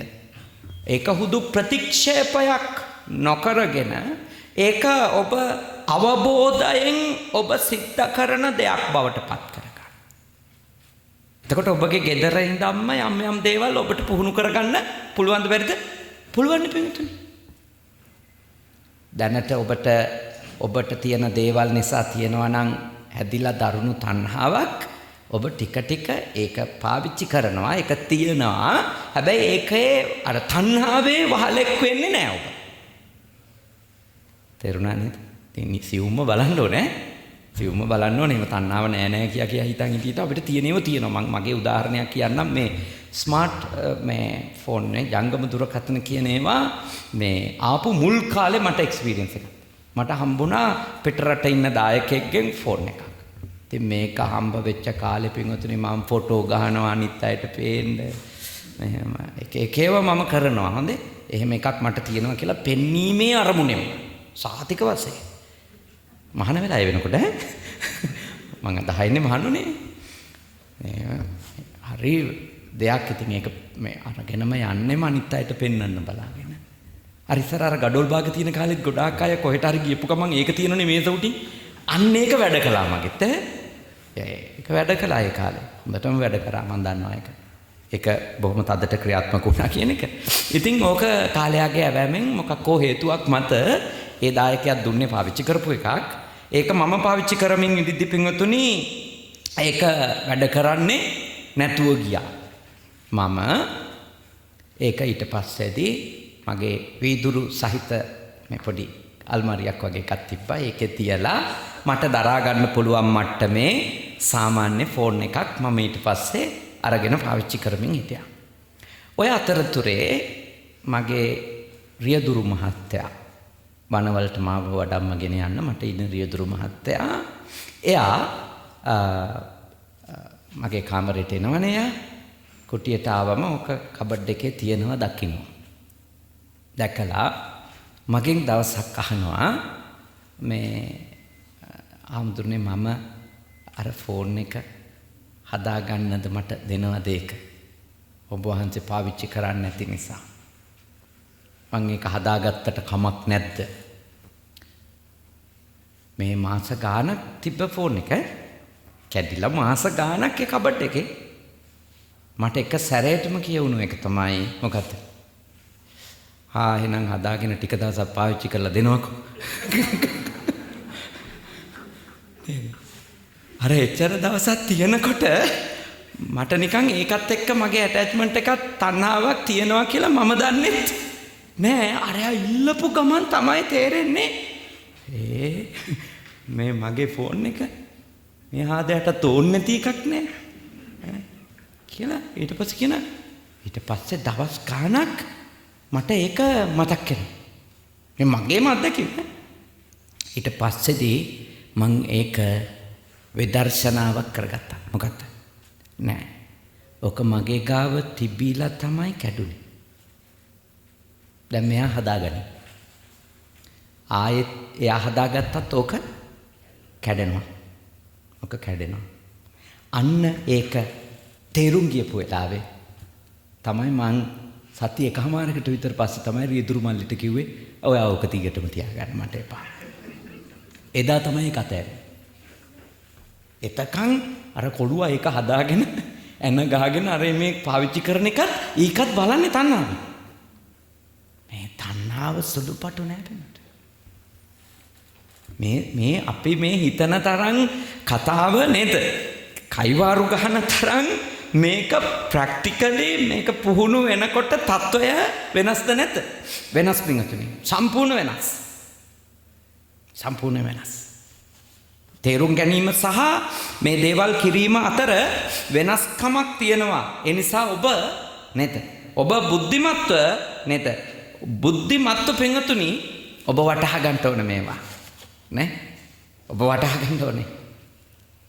මම ඒකයි ඔබට කියන්නේ ඔබගේ ගෙදරම දේවල් අතහැරීම පුහුණු වෙන්න. පුහුණු වෙන්න යනකොට මගේ ඔය පරීක්ෂණය වගේ පරීක්ෂණ කරගන්න. මොකද නැත්තම් රැවටෙනවද නැද්ද? රැවටෙනවා. අස් කිරීම අයින් කිරීම කියන ඒවා ලේසි පහසු වැඩ නෙමෙයි. අස් කරාට අස් කරනවම නෙමෙයි. දැන් අර සිංහල අවුරුද්ද වගේ කිට්ටු වෙනකොට සිංහල මිනිස්සු පටන් ගන්නවා මොනව කරන්නද? ගෙවල් දොරවල් අස්පස් කරන්න කියලා කියන්නේ ඒකට නේ. අස්පස් කරන්න ඕනේ කියලා කියන්නේ. ගෙවල් දොරවල් අස්පස් කරන්න ඕන අවුරුද්ද දෙනවා. අස් කරනවා පස් කරනවා කිව්වට ඇත්තටම මුකුත් අස් කරන්නේවත් පස් කරන්නේවත් නැහැ. බොහෝ දේවල් පිහිදා තියාගන්නවා. සමහර ආත්තම්මලගේ අවුරුදු 12ක් බලපු නැති බුදුසරණ පත්තර ඒත් ඇඳ යට අත තියන්නේ නැහැ ඔට කියනවානේ. පරණ බෝතල් ඕන වෙයි කියන සිද්ධාර්ථ ටිකක් හරි දාගන්න. අදිස්සියකට ඕන වෙයි. ඒ කියන්නේ අයින් කරන්නේ අනකොටම ඕන වෙනවද නැද්ද? ඕන වෙනවා. ඒකයි මම ඔබට කියන්නේ මේ තරහට ප්‍රතික්ෂේප කිරිලි අතහැරිලි කියන්නේ නේද? දෙකක්. මේ මාත්‍රකාව නිකන් හිත රිදෙනවා වගේ නම් මේ දායකයාට තමයි අල්ලගන්න ඕනේ. එතුමා තමයි මට ඕවා ලියලා මේ ස්වාමිනාංශය අතේ එවන්නේ. අත්හැරිල්ලයි ප්‍රතික්ෂේපයයි ගැන කියලා දෙන්න කියලා. ඉතින් මට මාත්‍රකා දුන්නොත් මම කියනවා ඒවට. පහක් එව්වා මං එකක් තීරණය කරා මේක හොඳයි. නේද? ඒ නිසා ඔබ වටහා ගන්න, ඔබ අවබෝධ කරගන්න. මේ අතහැරි ප්‍රතික්ෂේප කරන්න ලේසි. ප්‍රතික්ෂේප කරන්න හරි ලේසි විදිහට. ඒකට සංසාරෙනුත් උදව්වක් හම්බ වෙනවද නැද්ද? ලොකු උදව්වක් හම්බ වෙනවා. මොකද සසරෙම මේ බොරුව තමයි අපි කරලා තියෙන්නේ.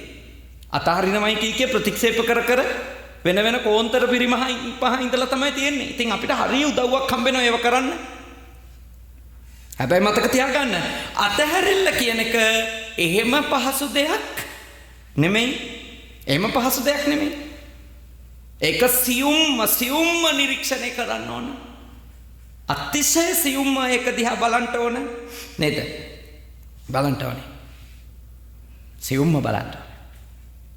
දැන් මම මූලික පැහැදිලි කිරීම මගේ නිමයිනේ. 5:23යි වෙලාව. 5:23යි. පැයකුත් මිනිත්තු කිහිපයක් මම ඔබට මගේ මූලික පැහැදිලි කිරීම කරා. අතහැරීම සහ ප්‍රතික්ෂේප කිරීම පිළිබඳව තථාගත ධර්මයට අනුව ඔබ තෝරා ගත යුතු තේරුම් ගත යුතු පැති පිළිබඳව මම පුංචි දොරවල් ටිකක් නේ පොඩි බීජ ටිකක් ඔබගේ ඇතුළට දැම්මා. පුංචි උදාහරණ කතා ඒවා ඔබ සෙනහස් සිසී ඇහුවට ඒව ඇතුලේ තමයි පණිවුඩේ තියෙන්නේ. ඒවා නිකන් ගොසිප් කතා නෙමෙයි. ඒව ඇතුලේ ඔබේ මේ විෂය මේ මාතෘකාව තමයි මම ඔබට තෝරලා දෙන්නේ. දැන් ඔබට පුළුවන් යම් කිසි කෙනෙක් ඉන්නවා නම් මේ පිළිබඳව ප්‍රශ්න තිබෙන දෙයක් මම තව මිනිත්තු කිහිපයක් රැඳිලා ඉන්න කැමතියි. ඔබට තිබෙන ප්‍රශ්න තියෙනවා නම් මගෙන් අහන්න පුළුවන්. ලියපුවා තියෙ නම් ඒවා එවන්න. නැත්තම් අර ලියපු එකක් ගෙනල්ලා තියෙනවනේ. තියෙනවද? නෑ. ලියපු තියෙනවා නම් දෙන්න.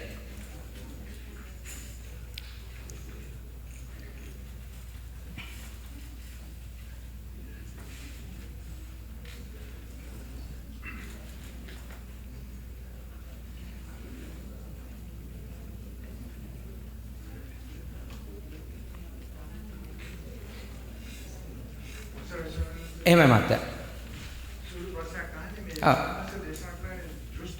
ඔව්. දෘෂ්ටි කියනකොට දැන් ඔය බෝධි පූජා ප්‍රතිම කටින බෙන්ගාන ලොකු වල කිව්වා දෘෂ්ටි වලයි කියනවාද එහෙම නැත්නම් ඔක සංස්කෘතිය එකක් ඒවා දෘෂ්ටි කියන්නේ යමක් දැඩි කොට නේද? දැඩි කොට එහි ආත්මයක්, එහි නිත්‍ය බවක්, එහි ස්ථිර බවක්, එහි සාරයක් තියෙනවා කියලා ගැනීමනේ යමක දෘෂ්ටිගත වෙනවා කියන්නේ.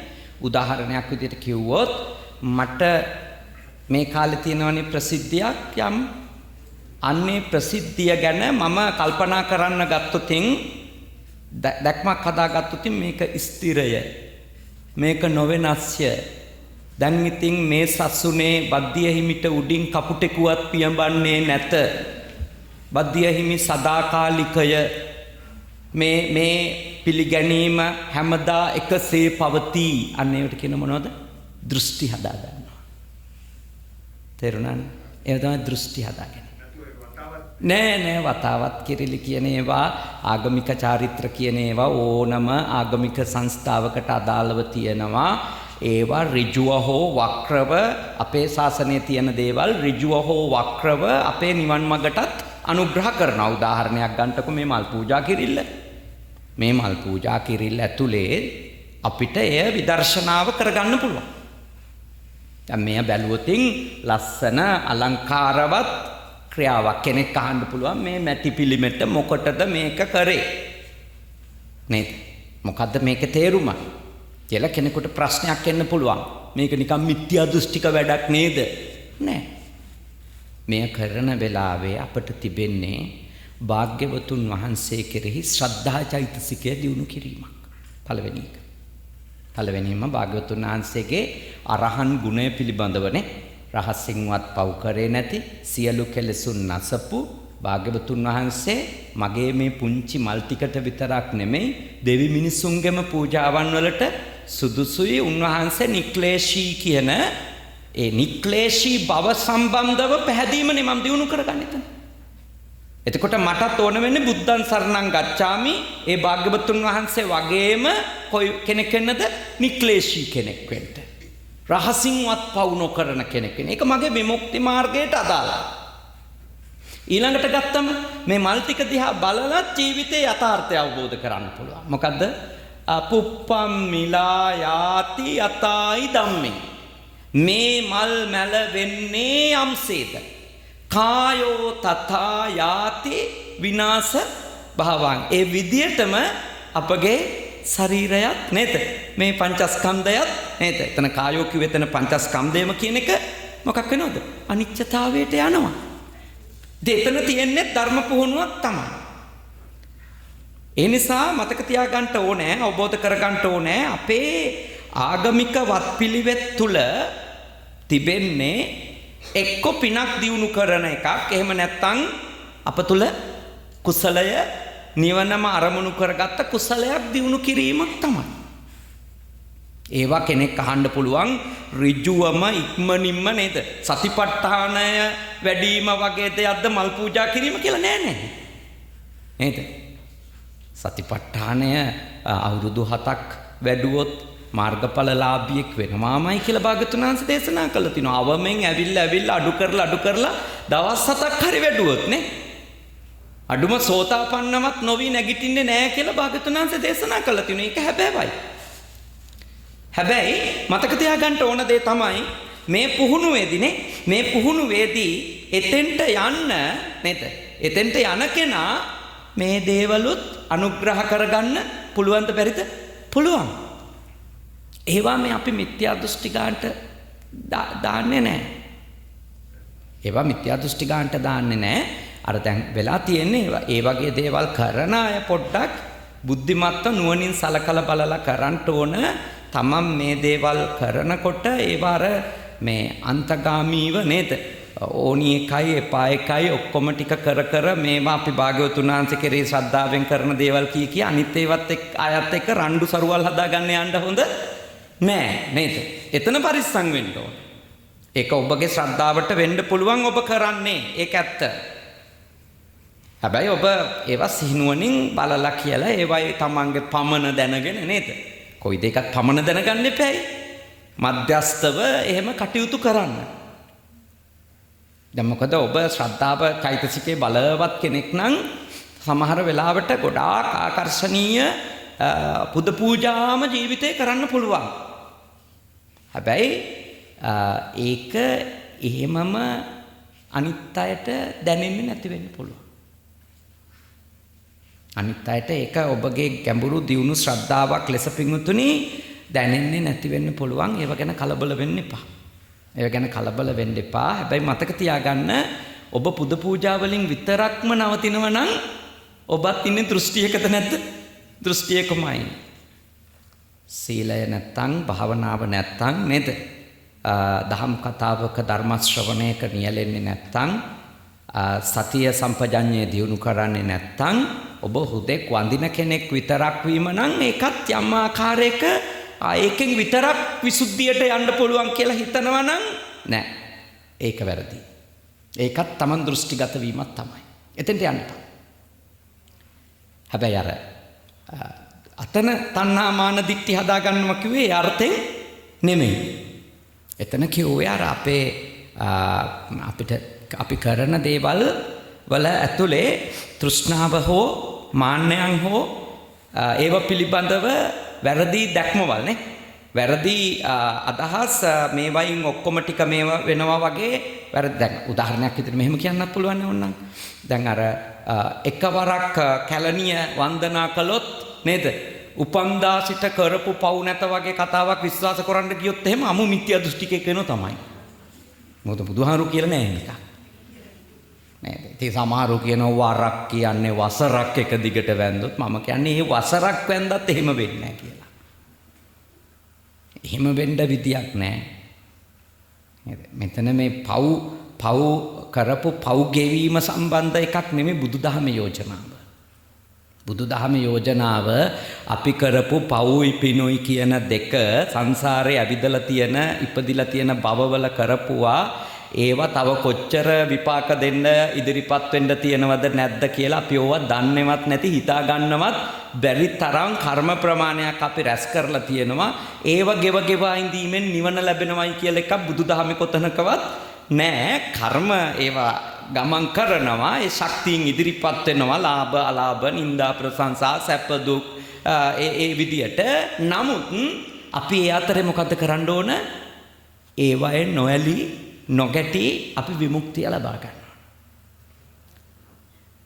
ඒකට අදාළ මේ විදර්ශනා ඥානය දියුණු කරගෙන පංචස්කන්ධය පිළිබඳව තිබෙන දෘෂ්ටි ප්‍රහාණ කරගෙන නේද? අපේ විමුක්තිය උදා කරගන්න පුහුණුව අපි කරගන්නවා මිසක පින්වතුනි ඔබ හොඳට අවබෝධ කරගන්න අර වගේ දේවල් වලින් ඔක්කොම ලැබෙනවා කියන එක හිතාගෙන ඉන්න එපා. ඇත්ත වශයෙන්ම බණක් දහමක් සාකච්ඡා කෙරෙන්නේවත් නැති කාලෙක ඒ වගේ චෛත්‍යයක් වන්දෝන එකත් ලොකු දෙයක්ද නැද්ද? ලොකු දෙයක්. ඒ වගේ අයට එහෙම කිව්වට කමන්නේ. අඩුම මිනිහා ඒ චෛත්‍යයේ වැඳ ඉන්න වෙලාවේ හරි මාළු බාන එක නවතිනේ. නේද? බොරු කියන එක නවතිනේ. ඉතින් ඒ වගේ කට්ටියට ඒ වගේ එකක් ඇති. හැබැයි පූර්ණ විමුක්තිය ඒක විදිහට සැලකුවොත් නේද? අන්න මිත්‍යා දෘෂ්ටියක් කරා තන. දැන් අපි කටන චීවර පූජාව මහත් ආනිසංසදායක පින්කමක් ලෙස අපි පෙන්නනවා. ඉතින් එහෙම කටිනානිසංස නාගිතාපදාන වගේ අපදාන පාළියෙහි එන නේද? චරිත ස්වාමීන් වහන්සේලාගේ මුවින් දේශනා වෙලා තියෙනවා. විනය පිටකෙත් කටිනය අතුරන්න කියලා බුදුහාමුදුරුවෝ දේශනා කළා තියෙනවා. කටිනේ ඇතිරන භික්ෂුවට අතුරන භික්ෂුවටනේ ඒ චීවරය පිළිගන්න භික්ෂුවට ලැබෙන ආනිසංස ගැන කියනවා. එමෙ තියෙනවා. පෙළෙහි තටුවාවලත් අපදානවලත් ඒ තියෙනවා. දැන් මේක ටිකක් ඕනි එකක් අර උත්කර්ෂයට යනකොට වෙන්නේ මොකද්ද? ඒ සම්බන්ධව යම් ආකාරයකට කෙනෙක් වරදවා වටහා ගන්නවා. උදාහරණයක් විදිහට කිව්වොත් හිතා ගන්න පුළුවන් කෙනෙක් මෙහෙම මම ගොඩාක් පව් අකුසල් කළා තියෙනවා. දැන් කටින චීවර පූජාවක් මම කරපු නිසා මගේ එක පවක්වත් දැන් මට ඵල දෙන එකක් නෑ. මේකෙන් ඔක්කොම හොදලා අරින්න පුළුවන් කියලා හිතන් අලි පහක් විතර ගෙනල්ලා ලොකු කටිනයක් එහෙම කරන්න පුළුවන් කෙනෙක්.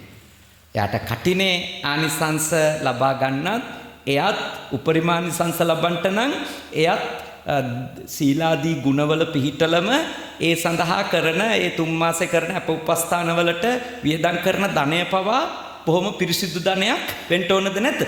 වෙන්න ඕනනේ. යෝ සීලවන්තේසු දදාති දානන්නේ. යමෙක් සීලවන්තව ඉඳගෙන සිල්වතුන්ට දෙන දාණයනේ ආනිසංස වැඩි. දිකටම අයථා දේවල් කරන ගමන් යා කටිනයක් අතුරනවා. යා කටිනයක්කට දායකත්වයේ දරනවා. පින්කමක් කරනවා. හරි යාට යම් ආනිසංසයක් ලැබෙයි. හැබැයි මේ එයාව කිරෙන් නාවලා ගත්ත වෙන්නේ නැහැ. එහෙම එකක් බුදුහාමුදුරුවෝ එහෙම කොතනකවත් සහතිකයක් දීලා නැහැ. අර පෙන්නනවා මෙහිම කාරණයක්. මේක මේ බලගත්තු කුසල් සිතක් 3 මාසයක් පුරාම ගිහියත් ඒකේ වඩනමනේ. අන්නේ කුසල් සිත ඒක බලගත්තු කුසල චිත්තයක් නිසා ඒක අර සුළු පුංචි අකුසල් නම් යටපත් කරගෙන ඒක අර චුති චිත්තයේදී මුලට එන්න පුළුවන්. ප්‍රබල හිත බවට ඒ කුසල් සිත එන්න පුළුවන් කියලා තියෙනවා. එහෙම සහතිකයක් දීලා නෑ. එහෙමනම් සෝතාපන්න වෙන්න ඕනේ. එහෙම සතර අපායේ දොර වැහෙනවාමයි කියන්න නම් සෝතාපන්න වෙන්න ඕනේ. එයා ඒ වස්තු මාසය තුල සෝතාපන්න වුණොත් ඒ පුහුණුව ඒ පින්කම් කරන කාලය තුල අන්න කියන්න පුළුවන් ඔයා අපායේ යන්නෙම නෑ කියලා දැන්. නැත්තම් එහෙම සහතික දෙන්න බෑ. උපකල්පනයක් විදිහට කියන්න පුළුවන් මේ චිත්ත වීති ගමන් කරන විදිය අනුව මේ සිත ක්‍රියාත්මක වෙන විදිය අනුව අභිධර්මයට අනුව අර බලගත්ු කුසල් සිතක් නිසා ඉපදිලා තියෙන්නේ. ඒක පුංචි කුසලුත් යට කරගෙන පුංචි අකුසලුත් යට කරගෙන අර ගරු කර්මයක් ලෙසනේ. ගරු කර්මයක් ලෙස ඉස්සරහට ඇවිල්ලා හොඳ තැනක උපදින්න පුළුවන්. එහෙම ඒකෙන් කියනවද හොඳ තැනක ඉපදුනා කියලා එයා කරපු නරක කර්ම එකක්වත් එයාට එන්නේ නැයි කියලා? නේද? දැන් මේ ඔයත් හොඳ තැනක ඉන්නේ කැනඩාව කියලා. නේද? කැනඩාව කියලා. ඉතින් ලංකාවේ හැටියට ගත්තොත් දිව්‍ය ලෝක මට්ටමේ තැනක්. ලංකාවට සාපේක්ෂව දිව්‍ය ලෝකේ කැනඩාවේ නෙමෙයි. එහෙම පටල ගන්න එපා. මම කියන්නේ සාපේක්ෂව තේරෙන මට්ටමට ගියොත් නේද? ඉතින් මේ දිව්‍ය ලෝක මට්ටමේ තැනක්. ඉතින් ඔය ඇත්තෝ දන්නවා මෙහි ඉන්න අය මේකේ තියෙන දිව්‍ය ලෝකෙ කියලා. හැබැයි ලංකාවේ ඉන්න අයට කැනඩාව යනු දිව්‍ය ලෝකයක්. ඔය ඇත්තෝ පේන්නේ මෙහි ගස් වලින් ඩොලර් අහුල ඉන්න දෙවිවරු ලෙස. අර නන්දන උයනේ පරසතු මල් නෙලන අය වගේ තමයි ඔය ඇත්තන්ව පේන්නේ. ඒ නිසා ඔය ඇත්තන්ට ලේසියෙන් ගැලවිල්ලක් හම්බෙන්නේ නෑ ලංකාවේ. ඒ නිසා නේ ඒ කියන්නේ එහෙම තමයි පේන්නේ නේද? ඒ කියන්නේ ඒ ස්වභාවයක් පින්නතනේ. ඒව ස්වභාවයක්. ඒ නිසා මතක තියාගන්න හැබැයි මෙතන ඉන්නකොට යම් පහසුකම් ටිකක් තියනවද නැද්ද? තියෙනවා. මෙතන ඉපදිච්ච නිසා හෝ මෙතන ජීවත් වෙන නිසා අර කරපු මහා පින්වල මහා කුසල් වල ආනිසංස විදියට ඔබ යම් පහසුකම් ටිකක් විඳිනව නෑ නම් කියන්න එපා. හොඳේ. ඒ නෑ කිව්වොත් මම කියන්නේ ඕවා කියන්න රටකට ගියපු නැති අයට මම දන්නවා මේ යම් පහසුකම් ටිකක් තියෙනවා ලංකාවට සාපේක්ෂව වැඩිපුර. හැබැයි මේ පහසුකම් ටික විඳින්නත් පින වගේම විශාල මහන්සියකුත් වෙන්න ඕන. ඒකත් යථාර්ථයක්. නමුත් සාපේක්ෂව හොඳයි. සාපේක්ෂව හොඳ මට්ටමක්. ඉතින් අර මහා පින් කරපු අය මේ වගේ තැන්වල ඉඳගෙන ඒත් යම් දුක් ප්‍රමාණිකුත් විඳගෙන එයා සැපේකුත් විඳිනවා. දැන් මේ ලැබිච්ච අවස්ථාවෙන් හරි අපි කියමුකෝ දැන් මේ කටින කරපු අය මෙහෙම ඉපදිලා ඉන්නේ කියලා. මේ ලැබිච්ච අවස්ථාවෙන් හරි ප්‍රයෝජනෙ ගන්නට නම් ඔබ සත්පුරුෂ ඇසුර, කල්යාණ මිත්‍ර සේවනය, සද්ධර්ම ශ්‍රවණය කරමින් නේද? යෝනිසෝ මනසිකාරයෙන් නේද? සති සම්පජඤ්ඤය දියුණු කරමින් විදර්ශනාව වඩලා නේද? ඔබ මාර්ගඵලලාභියෙක් වෙන්නම ඕනි. නැත්තම් මේ හැම සැපක් ඇතුළෙම දුකකුත් තියෙනවා. හැම ලාභයක් ඇතුළෙම අලාභෙකුත් තියෙනවා. ඒ නිසා අරව ගැන දෘෂ්ටි හදාගන්න එපා මේ සියලු ප්‍රශ්න විසඳෙනවයි කියලා. සියලු ප්‍රශ්න විසඳෙනව නෙමෙයි. යම් ප්‍රශ්න කළමනාකරණය කරගන්න පුළුවන් පින්වත්නි අපිට සම්පත් තියෙනකොට. ඔය අපි මහා පින්කම් කරගන්නේ අපිට අර මූලික භවභෝග සම්පත් ටික පහසුවෙන් ලැබෙනකොට අපිට අපේ විමුක්තියට ඒක හොඳ පරිසරයක් ප්‍රතිරූපදේශයක් වෙනවා. කන්නවත් නැතුව ඉන්නව නම් බණක් අහන්න බෑනේ. ඉතින් අර ඒ ටික ලැබෙනව නම් පහසුවෙන්ම අපිට විවේකයක් තියෙනවා කායික වශයෙන් මානසික වශයෙන් විවේකයක් තියෙනවා අපිට විදර්ශනා පාදකව ගමන් කරන්න පුළුවන්. ඒකයි එතන තියෙන ප්‍රතිලාභය අපිට. ඒ පින්කම් කරගන්නේ කියන්නේ ඒකයි. එහෙම නැතුව ඒකෙන් නිවන් දකින්නව නෙමෙයි. එහෙමනම් භාග්‍යවතුන් වහන්සේ දේශනා කරන්න ඕනේ නෑනේ නේද? මේ සත්‍තිස් බෝධිපාක්ෂික ධර්මයක් වඩා ගන්නනේ කියලා. ඒව දේශනා කළා තියෙන පින්වත්නි ඒ සත්‍තිස් බෝධිපාක්ෂික ධර්ම වැඩුවොත් නේ නිවන අවබෝධ කරගන්න පුළුවන්. නේද? ඒ බෝධිපාක්ෂික ධර්ම අතර ඍජුවම පෙන්වලා නෑනේ අපි ඔය කරන පුංචි පුංචි පින්කම් ටික නේද? ඒවා පින්කම් ඒවා සසරට ඕනේ. ඒවා නිකන් අර ගමනකට යනකොට අපි මග වියදම් තියාගන්නේ. මග වියදම් ඕනනේ. හැබැයි විමුක්තිය කියන්නේ මග වියදම් වලින් ලබා ගන්න පුළුවන් එකක් නෙමෙයි. අපි කවදාවත් ඔය ඇත්තෝ අස්ථානයක පිහිටවන්නේ නැහැ. වැරදි තැනක සමාදන් කරවන්නේ නැහැ. ධර්මයේ තිබෙන යථාර්ථය කියනවා මිසක. නේද? එහෙම කරන්න බෑ ධර්මාසනෙ ඉඳගෙන එහෙම කරනවා නම් ලොකු අපරාධයක් ඒ කරන්නේ. අර පින්දහන් අපි කරගන්න ඕන. හැබැයි ඒක විමුක්තිය කියලා කියන්න බෑ. විමුක්තිය කරා යන ගමනට පුංචි අනුග්‍රහයක්, බොහොම පොඩි අනුග්‍රහයක්, අල්ප අනුග්‍රහයක් ඔය කැම බීම ටික තියෙනවා කියන එක. නේද? කැම බීම ටික තියෙනවා කියන එක බොහොම අල්ප අනුග්‍රහයක්. හොඳයි. ඒ ප්‍රශ්නෙට ප්‍රාමාණික උත්තරයක් හම්බුණා නේද? නෑ. හරි. හොඳයි. ළඟදී කෙනෙක් සයින්ස්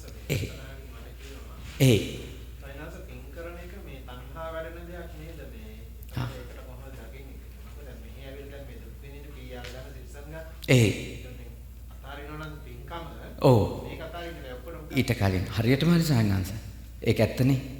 ඒ කියන්නේ අපි අර ගොඩාක් වෙලාවට අපි හිතන එක තමයි අර මේ තණ්හාව මේ පිනෙහි කුසල ඡන්දයක් ඇතුවනේ පින කරගෙන යන්න ඕන. අර ආනන්ද තෙරුන් වහන්සේ එක භික්ෂුණියකට කියන්නේ නේද? නැගණියනි තණ්හාවත් පාවිච්චි කරලා තණ්හාව දුරු කරගන්න පුළුවන් කියලා. නේද? මාන්නය පාවිච්චි කරලා මාන්නය දුරු කරගන්න පුළුවන් නැගණියනි කියලා කියනවා. හැබැයි අර එතුමිය වෙන කටයුත්තකට සූදානම් වුණානේ. මෙහෙණින් වහන්සේ නේද? මේ ආනන්ද තෙරුන් වහන්සේ ගාවට ඇවිල්ලා තමන්ගේ ශරීරවයව පෙන්නමින් ආනන්ද තෙරුන් වහන්සේ වසඟ කරගන්න උත්සාහයක් දරුවනේ. අන්න එතෙන්දි කියනවා කාමයේ නම් යෙදිලා කාමයේ දුරු කරන්න බෑ. නොයෙදීමෙන්ම තමයි නැගණියනි කියලා දේශනාවක් කරනවා. හැබැයි එතන කියනවා කුසලයට තියෙන පිනට තියෙන කැමැත්ත නේද? ඒක යම් කුසල ඡන්දයක්. ඒකේ මූලය ගත්තොත් ඒකත් තණ්හාව වෙන්න පුළුවන්. නමුත් ඒක පාවිච්චි කරලා අපේ ගමනක් යන්න පුළුවන්. අර දැන් ගොඩාක් අය හිතන්නේ අතාරින්න කිව්වන් ඉස්සෙල්ලම අතාරින්න ඕන මොන ටිකද? පින්කම් ටික.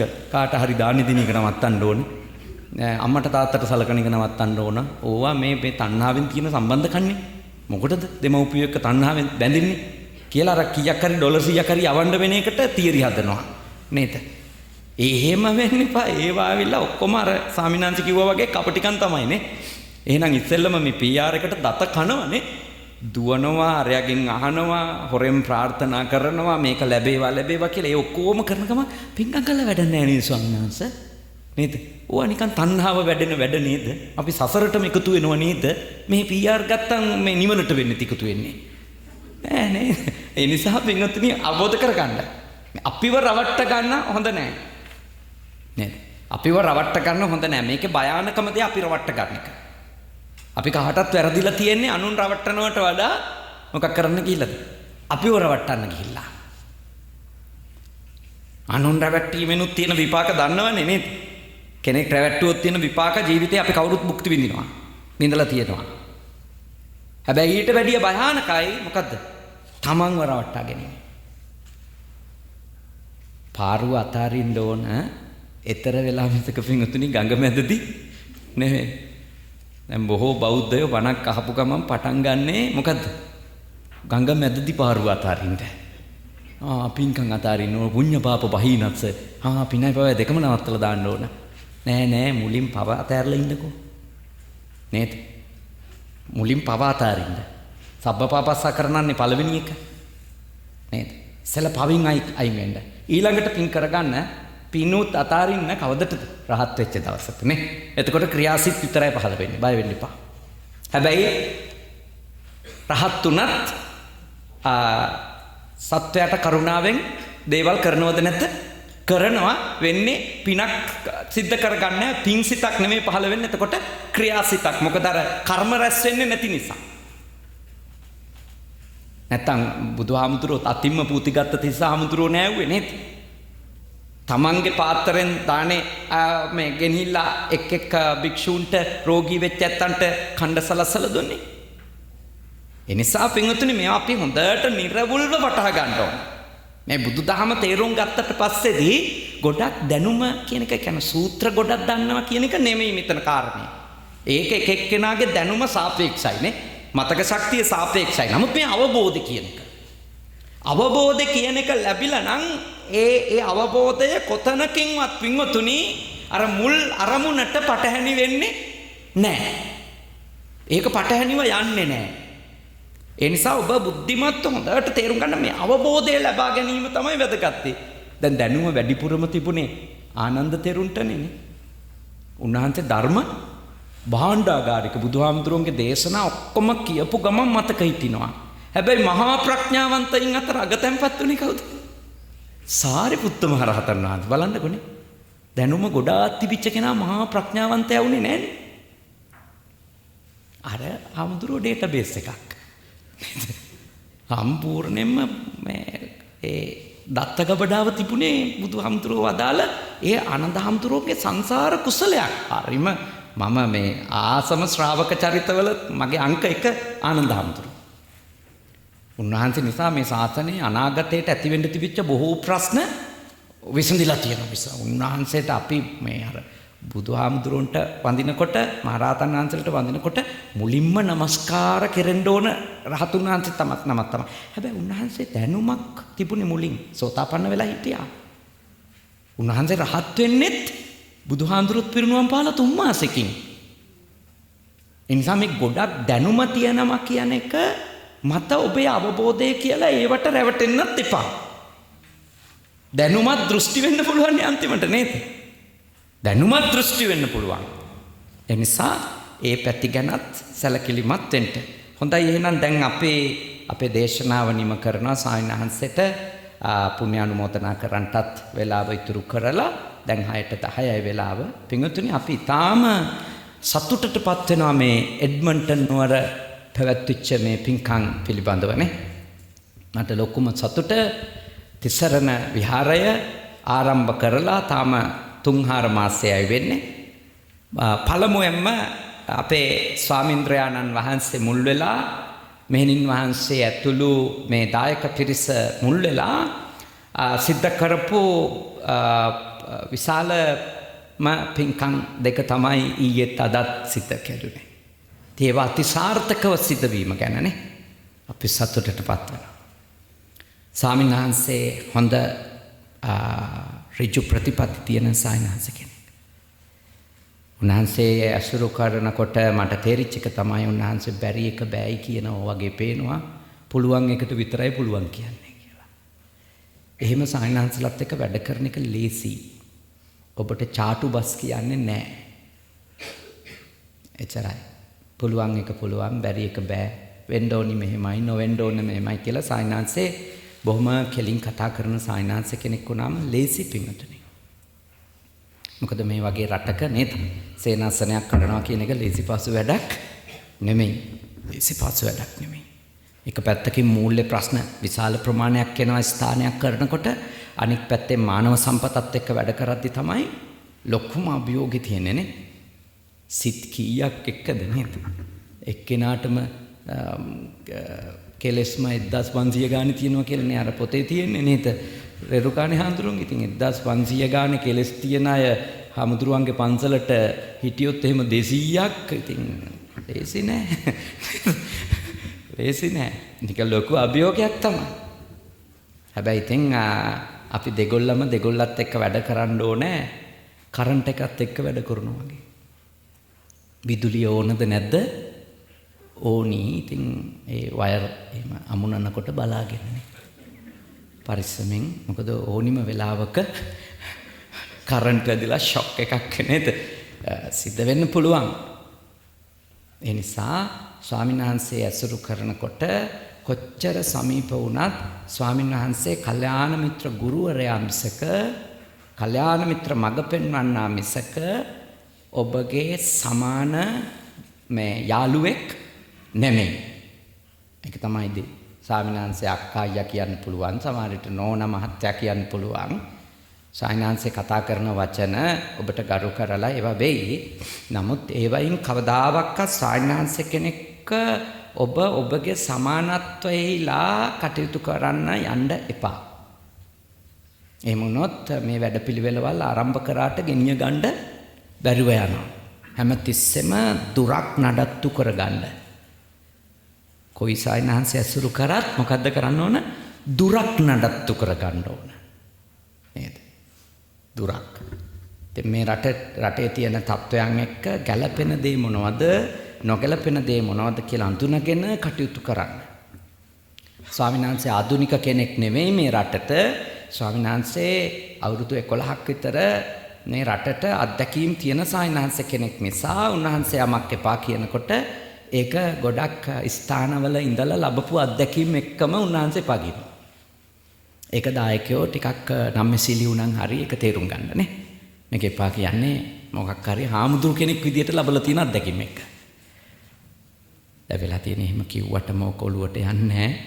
දැන් මගේ ගෝලයින්ට මම සමහර ඒවා එපා කිව්වන් ඒගොල්ලෝ හිතන්නේ ලොකු හාමුදුරුවෝ මේ එක්ක තේරෙන්නේ නැහැ ලොකු හාමුදුරුවන්ට. එක්ක ලොකු හාමුදුරුවෝ අපි සතුටින් ඉන්නවට කැමති නැහැ. අනේ එහෙම තමයි හිතෙන එක. ඔක මටත් හිතුණා එහෙම. පොඩි කාලේ අවුරුදු 15 වගේ අපේ ලොකු හාමුදුරු ගැන මට හිතුණු එක තමයි මේ හාමුදුරන්ට මෙලෝ දෙයක් තේරෙන්නේ නැහැ කියලා. අපිට තමයි තේරෙන්නේ කියලා. ඇත්ත වශයෙන්ම මට හිතලා තියෙනවා හරියට ගැටිලා තියෙන දේ. දැන් තමයි තේරෙන්නේ කොච්චර මෝඩද කියලා. ඒ ලොකු සායනාංශ කියපුවා එකක් නෑ ඇත්ත කියලා නේද? ජීවිතේ දවසින් දවස ගත වෙනකොට අවබෝධ වෙනවා. ඒ නිසා අපේ සායනාංශෙත් එක්ක මේ ස්ථානය දියුණු කරගෙන යන්න. මේ එඩ්මන්ටන් පළාතේ විශාල ශ්‍රී ලාංකික ප්‍රජාවක් ඉන්නවා නේ. පැරණි සේනාසන දෙකක් තියෙනවා. අලුතින් මේ සේනාසනය ආරම්භ වෙලා තියෙනවා. තුනම දිනෙන් දින දියුණු වෙන්න ඕන. දිනෙන් දින දියුණු වෙනවා කියන්නේ ඒවයි මේ ගොඩනැගිලි තියෙනවයි කියන එකම නෙමෙයි. ගොඩනැගිල්ලක් හැදෙන්න ඕන, ඉඩකඩම ගන්න ඕන. ඒකෙන් මොකක් හරි වැඩක් තියෙනන්නේ. ෆන්ක්ෂන් එකක් නැතුව මොකටද ගොඩනැගිලි නේද? ඒ නිසා ඔබ කරන්න ඕනි දේ තමයි ස්ථානය දියුණු වෙනවා යනු එතනින් ඔබගේ දරුවන්ගේ ආධ්‍යාත්මය දියුණු කරගන්න අනුග්‍රහයක් ගන්න එක. එතනින් ඔබේ ආධ්‍යාත්මය දියුණු කරගන්න එතන වැඩ ඉන්න සායනාංශකෙන් අනුග්‍රහයක් ගන්න එක. ඒ ස්ථානය උපකාර කරගෙන ඔබ පින් කුසල් කරගන්න එක. බණ භාවනා දියුණු කරන මම උදේත් බලන් හිටියා ස්වාමීන් වහන්සේ ඔන්ලයින් සාකච්ඡාව ධර්ම සාකච්ඡාව. උදේ 9 ඉඳලා 10 වෙනකන්. ඒක කොච්චර ලොකු දෙයක්ද? ඒ ගන්න බැරි අයට මේ Zoom එක හරි පාවිච්චි කරලා කියලා දෙනවා දේවා. හරි වටිනවා. උන්වහන්සේට හොඳට ඉංග්‍රීසි භාෂාව පුළුවන්. ඒ නිසා ගොඩාක් වටිනවා සායනාංශට ගොඩක් හොඳ ගමනක් යන්න පුළුවන්. හැබැයි අපි දෙගොල්ලම සති සම්පජාඤ්ඤයෙන්ම යන්න ඕන. නේද? සිහියෙන් නුවණින්ම නේද? එහෙමම යන්න ඕන නැත්තම් නම් පැටලෙනවා. ගොඩාක් දේවල් කාගෙන්වත් බලාපොරොත්තු වෙන්න එපා අපෙන්ගට. හාමුදුරුවන්ගෙන් බලාපොරොත්තු වෙන්නත් එපා. හාමුදුරුවෝ ගිහියන්ගෙන් බලාපොරොත්තු වෙන්නත් එපා සායනාංශෙන්. දුක් විඳින්න වෙන්නේ ළඟටනේ. දුක් විඳින්න විතරයි වෙන්නේ. මොකද මේ අත්දැකීමෙන් කියන්නේ ඉතින් මහාන වෙලා මම අවුරුදු දැන් 36ක් නේ. 36ක් 10න් මහානුනේ නේ. 46යි. ඉතින් දන්නවනේ. වැඩි බලාපොරොත්තු යනු වැඩි දුක්. අඩු බලාපොරොත්තු යනු දුක අඩුයි. ඒක සාසනයටත් එකයි නේද? ගිහි ගෙදරටත් එකයි මුළු විශ්වයටම ඒක තමයි දේ. ප්‍රශ්නේ තියෙන්නේ පුද්ගලයින්ගේ නෙමෙයි අපේ ඇතුලේ තියෙන අපේක්ෂාව. පැහැදිලි නේද? ඒ නිසා ස්ථානේ දියුණු කරගන්න අද සහ ඊයේ මම මේ ස්ථානෙට වැඩම කිරීමෙන් මොකක් හරි අනුග්‍රහයක් කරන්නට ලැබුණා නම් මම ඒක ගැන ඉතාම සතුටටපත් වෙනවා. ඔයත් ශ්‍රද්ධාවෙන් අප උපස්ථාන කරා සායනාන්ත මට උපරිම විවේකයේ දුන්නා. දානේ ගේ නැත්තන්ටවත් උන්වහන්සේ පූජාව කරලා බණ ටික කියලා මට වළඳින්න උඩට එන්න කියලා කීවා විතරමයි. මොකද මං ඉල්ලීමක් කරා මට ටිකක් විවේක දෙන්න මේ කාලේ කියලා. උන්වහන්සේ අනුව දානේ දායකයින්ටත් බණ කියලා පින් දීලා ඔක්කොම කරලා මට වළඳින්න විතරක් උඩට එන්න සලස්සලා මට පූර්ණ විවේකය සලසලා දුන්නා. ගිලම්පස එකත් හදලා කුටියටම ගෙනවිලා පිළිගන්නනවා. ඒ කටයුතු හොඳට කරාප උපස්ථාන. අපි තා සතුටටපත් වෙනවා එඩ්මන්ටන් නුවර පැවතුණු මේ උතුම් පින්කම ගැන.